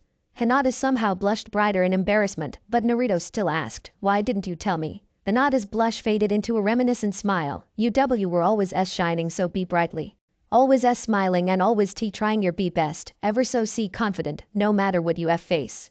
I didn't T think I was W worthy enough F for you, and when I was S sealed I eat. Naruto snatched Hinata into a tight hug. What do I keep telling you? You are worthy. I am just some orphan, you were the Hyuga clan heir, I'm not good enough for you. BB but, why you? Naruto held her by the shoulders. Look, I'm not the best with love, because I was never really taught what the different types were. But a dark red blush forms Naruto's face. I think you are really be beautiful and every time I see you, my H heart starts G going CC crazy suo, and maybe we can G go on a D date, or S something, so I C can F figure out W what I feel. Hinata was shocked. Really? Naruto tried to give a confident grin. I mean we skipped some steps, I met your parents, and we already live together, so why not try going on a date? Hinata could only sit there in a stupor, surprised that her crush might actually love her back. However, the silence was slowly chipping away at Naruto's confidence, growing more and more unsure. After a few minutes Naruto just gave a disappointed smile. I'm sorry I must have gotten ahead of mice. Realizing Naruto was about to rescind his offer, Hinata shouts, no. Wow, I was really off, Naruto sighed, extremely disappointed. Yes, I mean I would love a tuggin at a tooth you. Hinata blurted out. She lowered her head and closed her eyes in embarrassment. Really? You mean it? Hinata nodded quickly, yes. Naruto captures her in a hug. Tomorrow afternoon, I'm going to take you on the best first date ever. Tomorrow? Too early? Naruto asked nervously. The day after tomorrow would be much better, Hinata points out with a blush. Besides, I have to buy something nice to wear. I do too, Naruto concedes. I don't have any nice clothes either. 2 days later, Naruto and Hinata agreed to use seals so they couldn't see each other until the date. He had planned this date out thoroughly, but even still he was extremely nervous. Looking at himself in the mirror, he was a white shirt, an open dark blue jacket paired with gray jeans, and dark blue sneakers. He hoped he looked good because he never planned his outfit out this much. Watching the clock, he saw he had 2 minutes before he had to meet Hinata outside the door. Making sure everything was ready, he stepped out the door and removed the seal, allowing for the world to see him holding a daisy, Hinata's favorite flower. But when Hinata stepped out the door, it left Naruto speechless. She was wearing a beautiful lavender dress and beige shoes to match. Blushing, Hinata asks, do I look okay? Naruto smiles warmly, you look amazing. Naruto hands her the flower, this is for you. Hinata takes the flower with a slight blush, thank you. Of course. Naruto scratched the back of his head, now let's go because it's a bit far. Walking through the village they were happily talking, though Hinata became more and more confused as they walked away from all the buildings and through wooded path. So after about 20 minutes she asked, Naruto-kun, where are we? Almost there, just through those trees. Holding her hand, Naruto pulls her through the trees. Breaking through the tree line, Hinata gasps at the breathtaking view. From their vantage point they could see all of the village. She saw the bustling market on the left, all the clan compounds, and how different, she could even see as far as the main gate at the opposite end of the village. Where are we? Look down. Hinata's eyes widened as she realized she was standing between the giant carved heads of the Sandame and Yandame Hokages. Taking out a sealing scroll, Naruto unseals a blanket and a basket. Pinning the blanket to the ground with seals, Naruto pats the ground next to him. Quietly Hinata sits down as Naruto speaks. I know I could have brought you to a fancy restaurant, but I wanted this date to be special, so I chose to bring you here. What's so special about right here? Hinata asks. Well, the truly special part doesn't happen for about an hour and a half, so I figured we could have a little picnic before I show you. Oh, okay. Opening the basket, Naruto pulls out many different foods and drinks. I know it won't be as high quality as a restaurant, but I tried my best. Unwrapping an onigiri, she took a bite and stars shone in her eyes. What are you talking about? This is delicious. Naruto breathed a sigh of relief as he bit into his own food. Over the next hour, Naruto and Hinata laughed over the funny stories they had, conversed over the interesting things they've seen, and hugged when sometimes the experiences weren't that enjoyable to remember, but in the end they knew more about each other than ever before. Naruto was describing his most recent interaction with Konohamaru when he stopped mid-sentence and smiled. Look, he said. When she turned to look out over the village, she watched as the sunlight slowly faded from the sunset behind them, and the moon slowly rose over the forest horizon. The way the sky turned from its bright blue to a dark orange and finally to a deep dark blue night. She watched in silence as the normal bustling of restless villagers slowly calmed down into a serene night. I wanted to bring you here because I wanted to show you the peacefulness that I want to protect. It's so beautiful. Hinata whispered. Naruto grinned. I know. This is where I come when I just need a break from the people and training and responsibilities, and I just want to watch the sky and think. It was my spot. Hinata was confused. Naruto held Hinata's hand. Yeah, now it's our spot. I love you, Hinata. Naruto looked Hinata straight in the eye, and though her blush was explosive he pushed further. Please be my girlfriend. With an relieved and excited squeal, Hinata shouted, yes. Naruto brought Hinata into a hug. And when they stared at each other they could only blush and smile. But in the moonlight their mouths got closer and closer together until they kissed. It was chaste, a quick peck on the mouth. But they could tell neither of them were satisfied. Returning for another kiss, this time they stayed holding each other, not caring for the lack of oxygen. They could feel the love, despite the simplicity of the kiss. Finally releasing each other so they didn't suffocate, they laid down on the blanket. Hinata's head on Naruto's chest. Staring up at the sky, Hinata murmurs, that was amazing. Naruto questioned. Perfect. She finishes. Arm in arm, Naruto and Hinata were walking towards a training ground. They had 2 days before team training began, but they were getting restless just waiting. So they decided to get in training on their own. I'm going to work on the Shunshin. What about you? Naruto asks. I will be working on the Shosen. How? There wouldn't be anyone to heal. The scroll you gave me said that I could practice on fish. So that's why we're going to the training ground by the river. Yes. Alright, so spar at 11. See you then. Hinata pecks Naruto on the cheek, then runs to the riverside. With a grin, Naruto shouts, Kage Bunshin no Jutsu. With all 100 clones poofing into existence around him. You know the drill, Naruto directed. 10 of you on sealing, 10 on hand seal seeds, 10 on Sukin katas, 20 on combining the Raken and the Sukin, and finally 25 clones each on both lightning and water affinity training. Break. Dumping away in sections, Naruto was left to his own devices. Opening the scroll, he read it through and memorized the seals. Shunshin no Jutsu. D rank, seals. Torah, description. The user disguises a quick burst of pure speed pushed to the extreme by the flow of chakra through the user's system. Closing the scroll back up, he closed his eyes and thought of the area of the forest he wanted to teleport to. Pumping chakra through his body, he focused on the details of the exact place and the feeling of a quick burst of speed. Running through the hand seals, he shouted, Shunshin. He felt air rushing by him, but then he slammed into a tree. Slowly he peeled off and fell to the ground with a groan. Opening his eyes, he looked around to find that he did in fact Shunshin. At least I moved, but maybe next time I should try without crashing. It'll be much less painful. Getting back up, Naruto thought back to the original spot he first used the Shunshin. Again he thought of the different trees, pumped chakra through his system and shouted, Shunshin. But again he crashed into a tree. Rubbing his head hoping to quell his growing headache, Naruto thought, maybe not so much chakra. I might be overshooting. He waited a minute for the pain to subside before he stood back up, and this time he used much less chakra as he pictured the area he wanted to teleport to, but when again he shouted, "Shunshin." This time he didn't move at all. So not enough this time, he thought. He pumped more chakra in his next attempt, but this time when he shouted, "Shunshin," he moved, but not as far as he would like.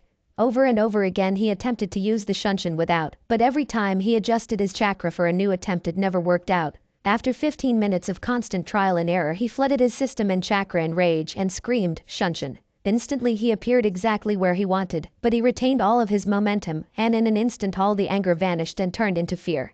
He was about to crash headfirst into a tree faster than he had ever moved before. In an attempt to avoid any amount of head trauma he used the chakra still flooding his system to Shunshin once again. No shout, no hand seals, just instant movement 10 meters back away from the tree, landing steady on his feet. It took Naruto a minute to calm down from the adrenaline flooding his system before he realized what he did. I just sunshined without hand seals. Naruto calmed himself, focusing on his singular successful attempt and the place he wanted to Shunshin to. Pumping chakra through his body he raised a singular hand seal and whispered, "Shunshin." Instantly he was transported to exactly where he wanted to, upright, and only needing to take a few extra steps to regain his balance. Big improvement. Smiling from his success he tried again. And to his excitement he did it getting even better. And in an attempt to replicate his earlier feat he used twice as much chakra and shouted, "Shunshin." Few hours later, Naruto let out a big sigh. He has to remember to dodge Hinata's strikes because her shutting down his chakra points during the spar made him really sore. But it was nothing that some food didn't fix. They were on their way home from lunch when Hinata asked, "Naruto, can you teach me the shadow clone jutsu?" Thinking it over for a second, Naruto shrugged, "Sure, but I have to ask Kurenai-sensei." "Why?" "Because it requires a ton of chakra." "For example, how well can you function with only half your chakra?" "I don't know." "What?" "Because to make a shadow clone it splits your chakra evenly between you and your clones. So one clone means you're only left with half your chakra. Is there any way to improve my chakra capacity?" Hinata asked hopefully. Quickly, "No. The best way is to repeatedly do chakra control exercises, and it will passively get larger, but maybe I could draw out a seal." Naruto paused and thought. "Naruto?" Hinata was concerned when he paused. "Why didn't I think of this earlier?" Naruto turned to his girlfriend. "I have an idea, so when we get home I'm going to be a little busy." Despite the confusion Hinata continued to converse with Naruto until they opened the door to their apartment where he sat down next to the table and began to draw a seal while she just watched from the couch. He messed up quite a few times and every time he did he had to restart. But after 20 minutes of trial and error he was able to complete the first seal, though Naruto dove right into another. This one caused him much more trouble.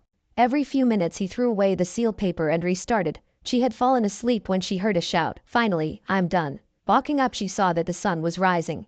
Walking into the kitchen Hinata asked, "Have you been working all night?" Hurriedly Naruto waved her over and responded, "Yeah, this seal was super complicated, so it required a ton of testing, but I did take a few naps." "What does it do?" Handing her the seal slip he said, "Don't worry about that yet. Pump chakra into this until you are at exactly half of your total chakra. Though if you're about to pass out you can stop." Despite being confused she did what Naruto asked. It took her a few minutes, but eventually she finished pumping exactly half of her chakra into the paper. When she handed the paper back to Naruto she felt drained. "In this state do you think you could still train or fight?" "No. I'm too tired. That's why I want to teach you the shadow clone." Sticking the paper to Hinata's arm he activated it and her chakra began to diffuse back into her system. Leaving the second seal on the table Naruto stood up and yawned. "I would place the second seal now, but I think I should be well rested before drawing something so complex." Letting her boyfriend rest Hinata started to get ready. She was going to visit her family today. After all, it has been months since she last saw them. Dressed in traditional Hyuga clothes, she closed the door behind her and began the trek to her clan's compound. That evening, Hinata walked through the door and smelled something amazing coming from the kitchen. "Good evening Naruto-kun, what are you making?" "Hi Hinata-chan, just rice and chicken teriyaki." "When I woke up I was hungry, and when I saw you weren't here I thought you'd be hungry when you came back, so I began to cook." "I am hungry so thank you." As Naruto served Hinata her food he asked, "So where did you go today?" "I went to visit my family." Naruto sat down to eat his food. "How did that go?" "Great. Hanabi-chan was so happy to see me." "That's nice, and your father?" "He was happy to see me too. I even told Tusama about us." Naruto felt a chill go down his spine, but he kept his composure. Naruto gave a nervous smile. "How did he take it?" "Well, though he would like to see you soon." Trying to shift to a new topic, Naruto asked, "Oh, okay.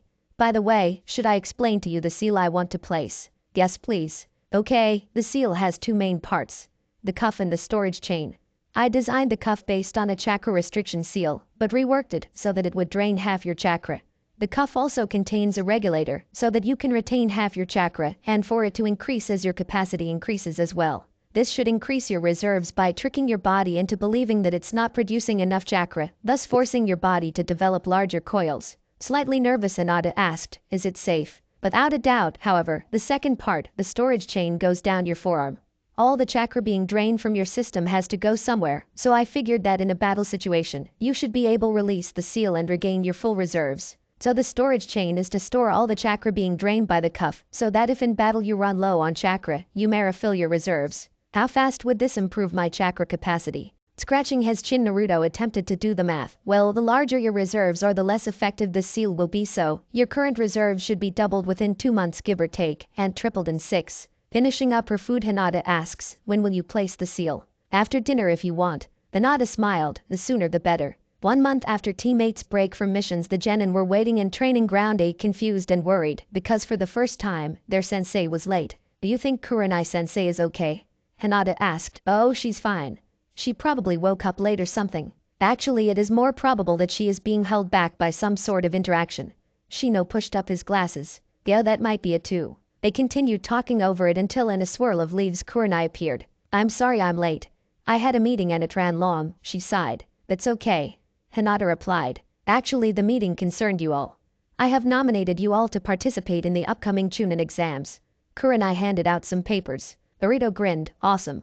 It's the next step to becoming Hokage. That is also a necessary step in becoming a clan head," Shino admits. "And I will get to show my clan how strong I am," Hinata says excitedly. Kurenai smiles. "Sign these forms by next week. You have to turn them in on exam day. It's next week in the academy, room 301. Slightly concerned, Hinata asks, "Are you sure we are ready? I believe you all have the skills required to become Chunin. And though you may not have the experience, the only way to build that is to actually experience things, so I signed you up. You may not pass or become Chunin, but it will still help you grow." Hinata nodded. "Makes sense." "Sure, now start training. We're still training all week up until the last day so you can rest and prepare." Hi. Next week, Naruto and Hinata were on their way to the academy, ready for their exams. But on the way they heard a cry for help. But running over they saw 2 girls, one with a fan on her back and the other wearing a catsuit and holding a boy by the collar. "Hey girl, put the kid down," Naruto shouted. The girl in the catsuit shouted, "I'm not a girl." Taking a closer look, Hinata asks, "Then why are you wearing makeup?" "It's not makeup, it's war paint." "Sure lady," Naruto dismisses, "but I'm pretty sure the third Hokage won't appreciate some Sunanin beating up his grandson." "I am a boy," the boy seethed angrily. However, he did put down the boy. "You okay, Konohamaru?" Naruto asked. The boy gave a nervous smile. "Sure boss. I'm just gonna get out of here." The boy sprinted as far as he could. "Now do you 3 want to explain why you're here bullying a kid instead of on your way to the Chunin exams?" The 2 Sunanin paled. 3. The Nada nodded. "There's another of you up in the trees." Jumping down from the tree, a boy with red hair and a gourd on his back faces his teammates. "You 2 are an embarrassment. Let's go." The other 2 Sunanin nod and walk behind the boy. "Okay, Gaara." Following their example, Naruto and Hinata walk away, having to meet up with Shino before they get to the Chunin exams. However, after talking a few steps they hear a shout, "You. What's your name?" Turning around they see Gaara staring. "Uzumaki Naruto." "And yours?" "Tsubaku no Gaara." He seethes and clutches his head. "During the exams, mother will have your blood." And without another word the 3 Sunanin walk away, the first 2 following after the red-haired boy. Naruto rolls his eyes in slight concern, but just turns to Hinata and says, "We have to go too, or we're going to be late meeting Shino." "Right." Walking down the street, Naruto heard a voice in his head. "I sensed my brother in that boy." "Your brother?" Naruto asked. "Shukaku, the one-tailed tanuki." Kurama responded. "This Jinchuriki seemed unstable. They tend to be. You should watch out for him." "Thanks, Kurama." With only an hour before the test starts, the 2 walk a few blocks before they run into Shino. They confirm with each other that they have anything they might need, remove all their restrictive seals, then walk the remaining few blocks to get to the academy. Walking up the stairs, they spot a large crowd surrounding 2 larger ninja. However, completely ignoring the complaining genin, they sneak past to get to the stairs. They all knew they had only gone up 1 flight of stairs, so the room 301 that everyone else was gathered around had to be fake. However, they did not want to draw the attention of the other genin and give them some help. But as they sneaked past the cluster, Hinata saw someone she recognized, Niji. Turning, Hinata weaved through the crowd towards the person she had saw. Another Hyuga, tapping his shoulder, she whispered, "This is not the actual exam room, we are only on the second floor." The boy rolled his eyes and walked out from the crowd. "I know, Hinata-san, this is an act, so that my team seems weaker than we are." Following their teammate out of the crowd, the girls seemed angry. "What the heck, Niji? You blew our cover." "I apologize, my failure." Cousin decided to intervene. Niji scoffed. Naruto stepped in to defend his girlfriend. "Hey, she's not a failure. And because you're family, maybe you shouldn't call her that." The boy beside them in green spandex shouted, "That was very unyouthful, Niji-san." Niji rolls his eyes. "She is a Hyuga who is terrible at the Jaiken. She is so terrible at the Jaiken they moved her to the branch house." But alas, it was fate. Barely containing his rage, Naruto said, "Look, I would love to go into all the reasons why Hinata-chan is amazing and strong, and why you are such an ignorant prick with a 10-foot pole up your ass. However, we all have a test to get to." Turning away, he walks away and up the stairs, Shino and Hinata following closely behind. They were walking towards the doors of the exam room, but Naruto turned to his teammates for one last checkup, but he turned to see Hinata sad and slightly disappointed with her conversation with Niji. She had hoped that when she moved to the branch house she would have the opportunity to reconnect with her cousin. Folding Hinata by the shoulders, Naruto says, "You are not a failure, no matter what that prick says. You are so strong, and it may not be in the traditional Hyuga way, but you are still strong. So cheer up, because we are about to destroy those exams.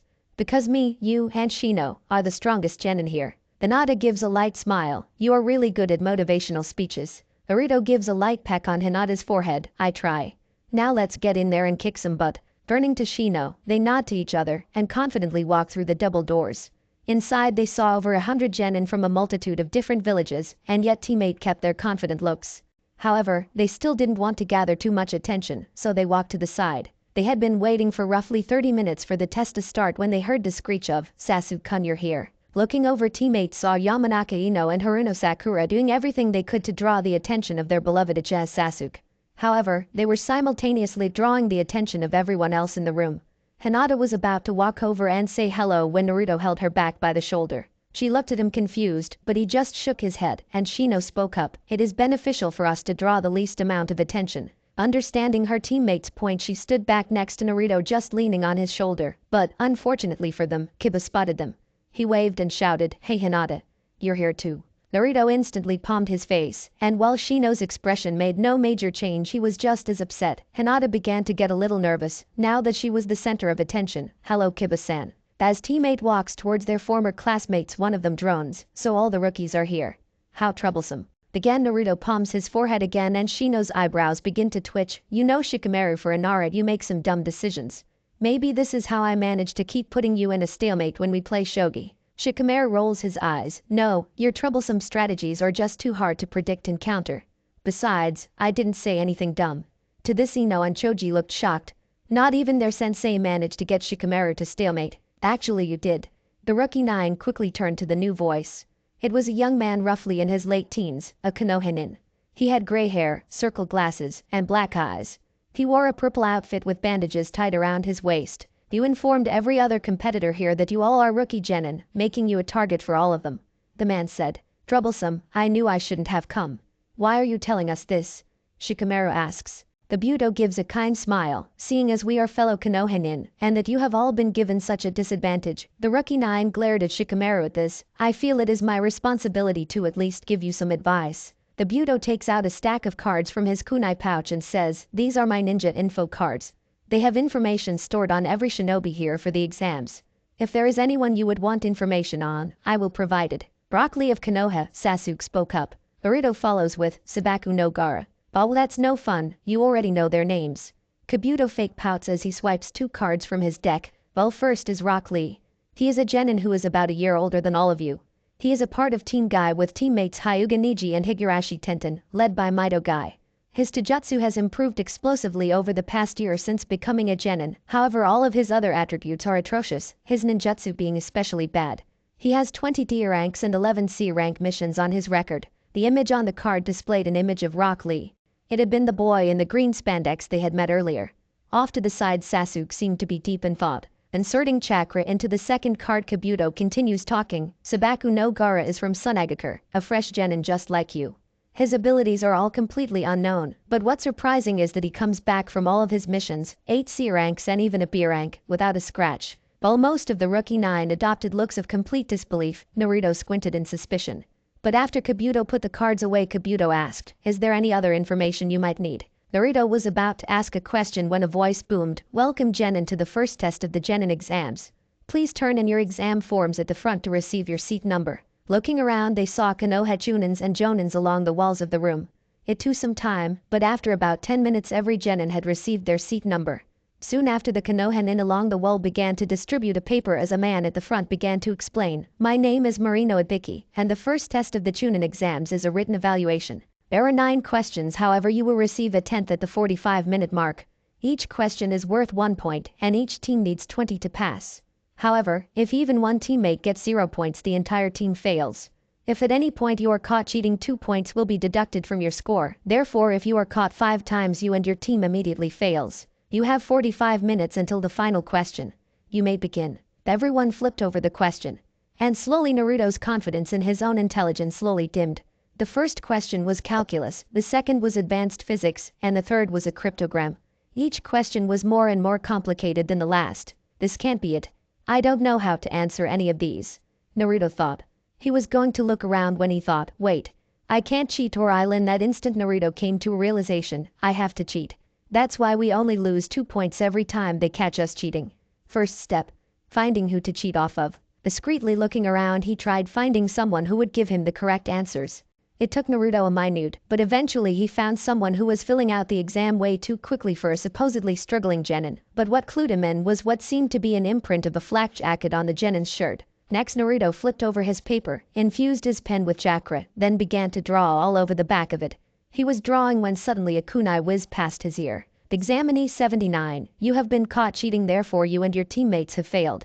Leave or we will remove you." Turning to face the failed Genin, he watched as the failed Genin was carried out of the room, despite all of his desperate cries. Returning to his paper, he continued to draw all over the back of the paper, designing a seal. And when there was only 5 minutes before the 10th question, Naruto activated it. Suddenly smoke exploded from his seal too fast for anyone else to discover its source. And there was so much it was hard for anyone to see, so using the cover he activated a second seal to make both seals fade away, and quickly swapped papers with the undercover Chunin, erasing the other shinobi's name and replacing it with his own. The smoke cleared quickly, but it was enough time for Naruto to get his answers, confident that he would pass this test. "Time for the last question, Genin," Ibiki Marino shouted. "However, there are some additional rules for this question. If you take the next question and get it wrong, you will be banned from ever taking another Chunin exam ever again. So you will be allowed to leave now. However, if one person leaves, the entire team fails." "That's not fair," Kiba cried. "You can leave if you don't like it," Ibiki responded. This immediately shut Kiba up, but many others were discouraged by the price of failure. Many hands went up and many teams began to exit. Slowly the numbers dwindled, but what troubled Naruto was that he could see Hinata getting nervous, ready to give up. Before inspiring her to stay, he let the crowd thin out as much as possible. But just before she raised her hand, Naruto shouted, "Are you done with your mind games? You don't even have the power to ban us from becoming Chunin. Besides, it's been 10 minutes, are you ever going to give us the question?" The Ibiki immediately snapped to Naruto, "So you are okay with failing?" "Yeah," Naruto shrugged, "I can still accomplish my dreams as a Genin. So are you going to give us the question or not?" Though Naruto was staring down the proctor out of the corner of his eyes, he was happy to see Hinata's hand slowly go back down. And a smile slowly spread across Ibiki's lips, no one else. Seeing the Genin's resolve, Ibiki continued, "Well, for everyone who stayed, you passed." There was a long silence after that statement, so Naruto asked, "We passed?" Ibiki nodded, "You all pass. When you become Chunin you will receive some risky missions, and you are not allowed to turn them down just because of some risk." "Then what was the point of the first 9 questions?" a random Genin asked. The proctor removed the bandana covering his head and continued, "Information gathering. Sometimes information is so important for your village that you will need to get it at all costs. So you all need to know how to gather said information." The Ibiki takes a second to retie this bandana, then continues, "However, wrong information is just as dangerous as no information, so be warned, make sure that your source is veritable." The Ibiki was going to continue, but at that moment something crashed through the window and pinned him behind a banner that read, "I am your sexy and single-second proctor, Mitarashi Anko." Standing in front of said banner was a purple-haired woman wearing a trench coat, a fishnet shirt and a short brown skirt. "Hello little Genin, I am your next proctor." She paused to scan the room, then asked, 78 Genin. "You let this many pass, Ibiki? You're really losing your touch." The merging from behind the banner, Ibiki growled, "You're really Anko. Besides, there's some good Genin this year." She rolls her eyes. Yes, Shuripiki. At least half of them will fail my exam. Then facing the genin she barked, meet me at the 44th training ground by noon. If you're late you fail. And with that she shined out of the room.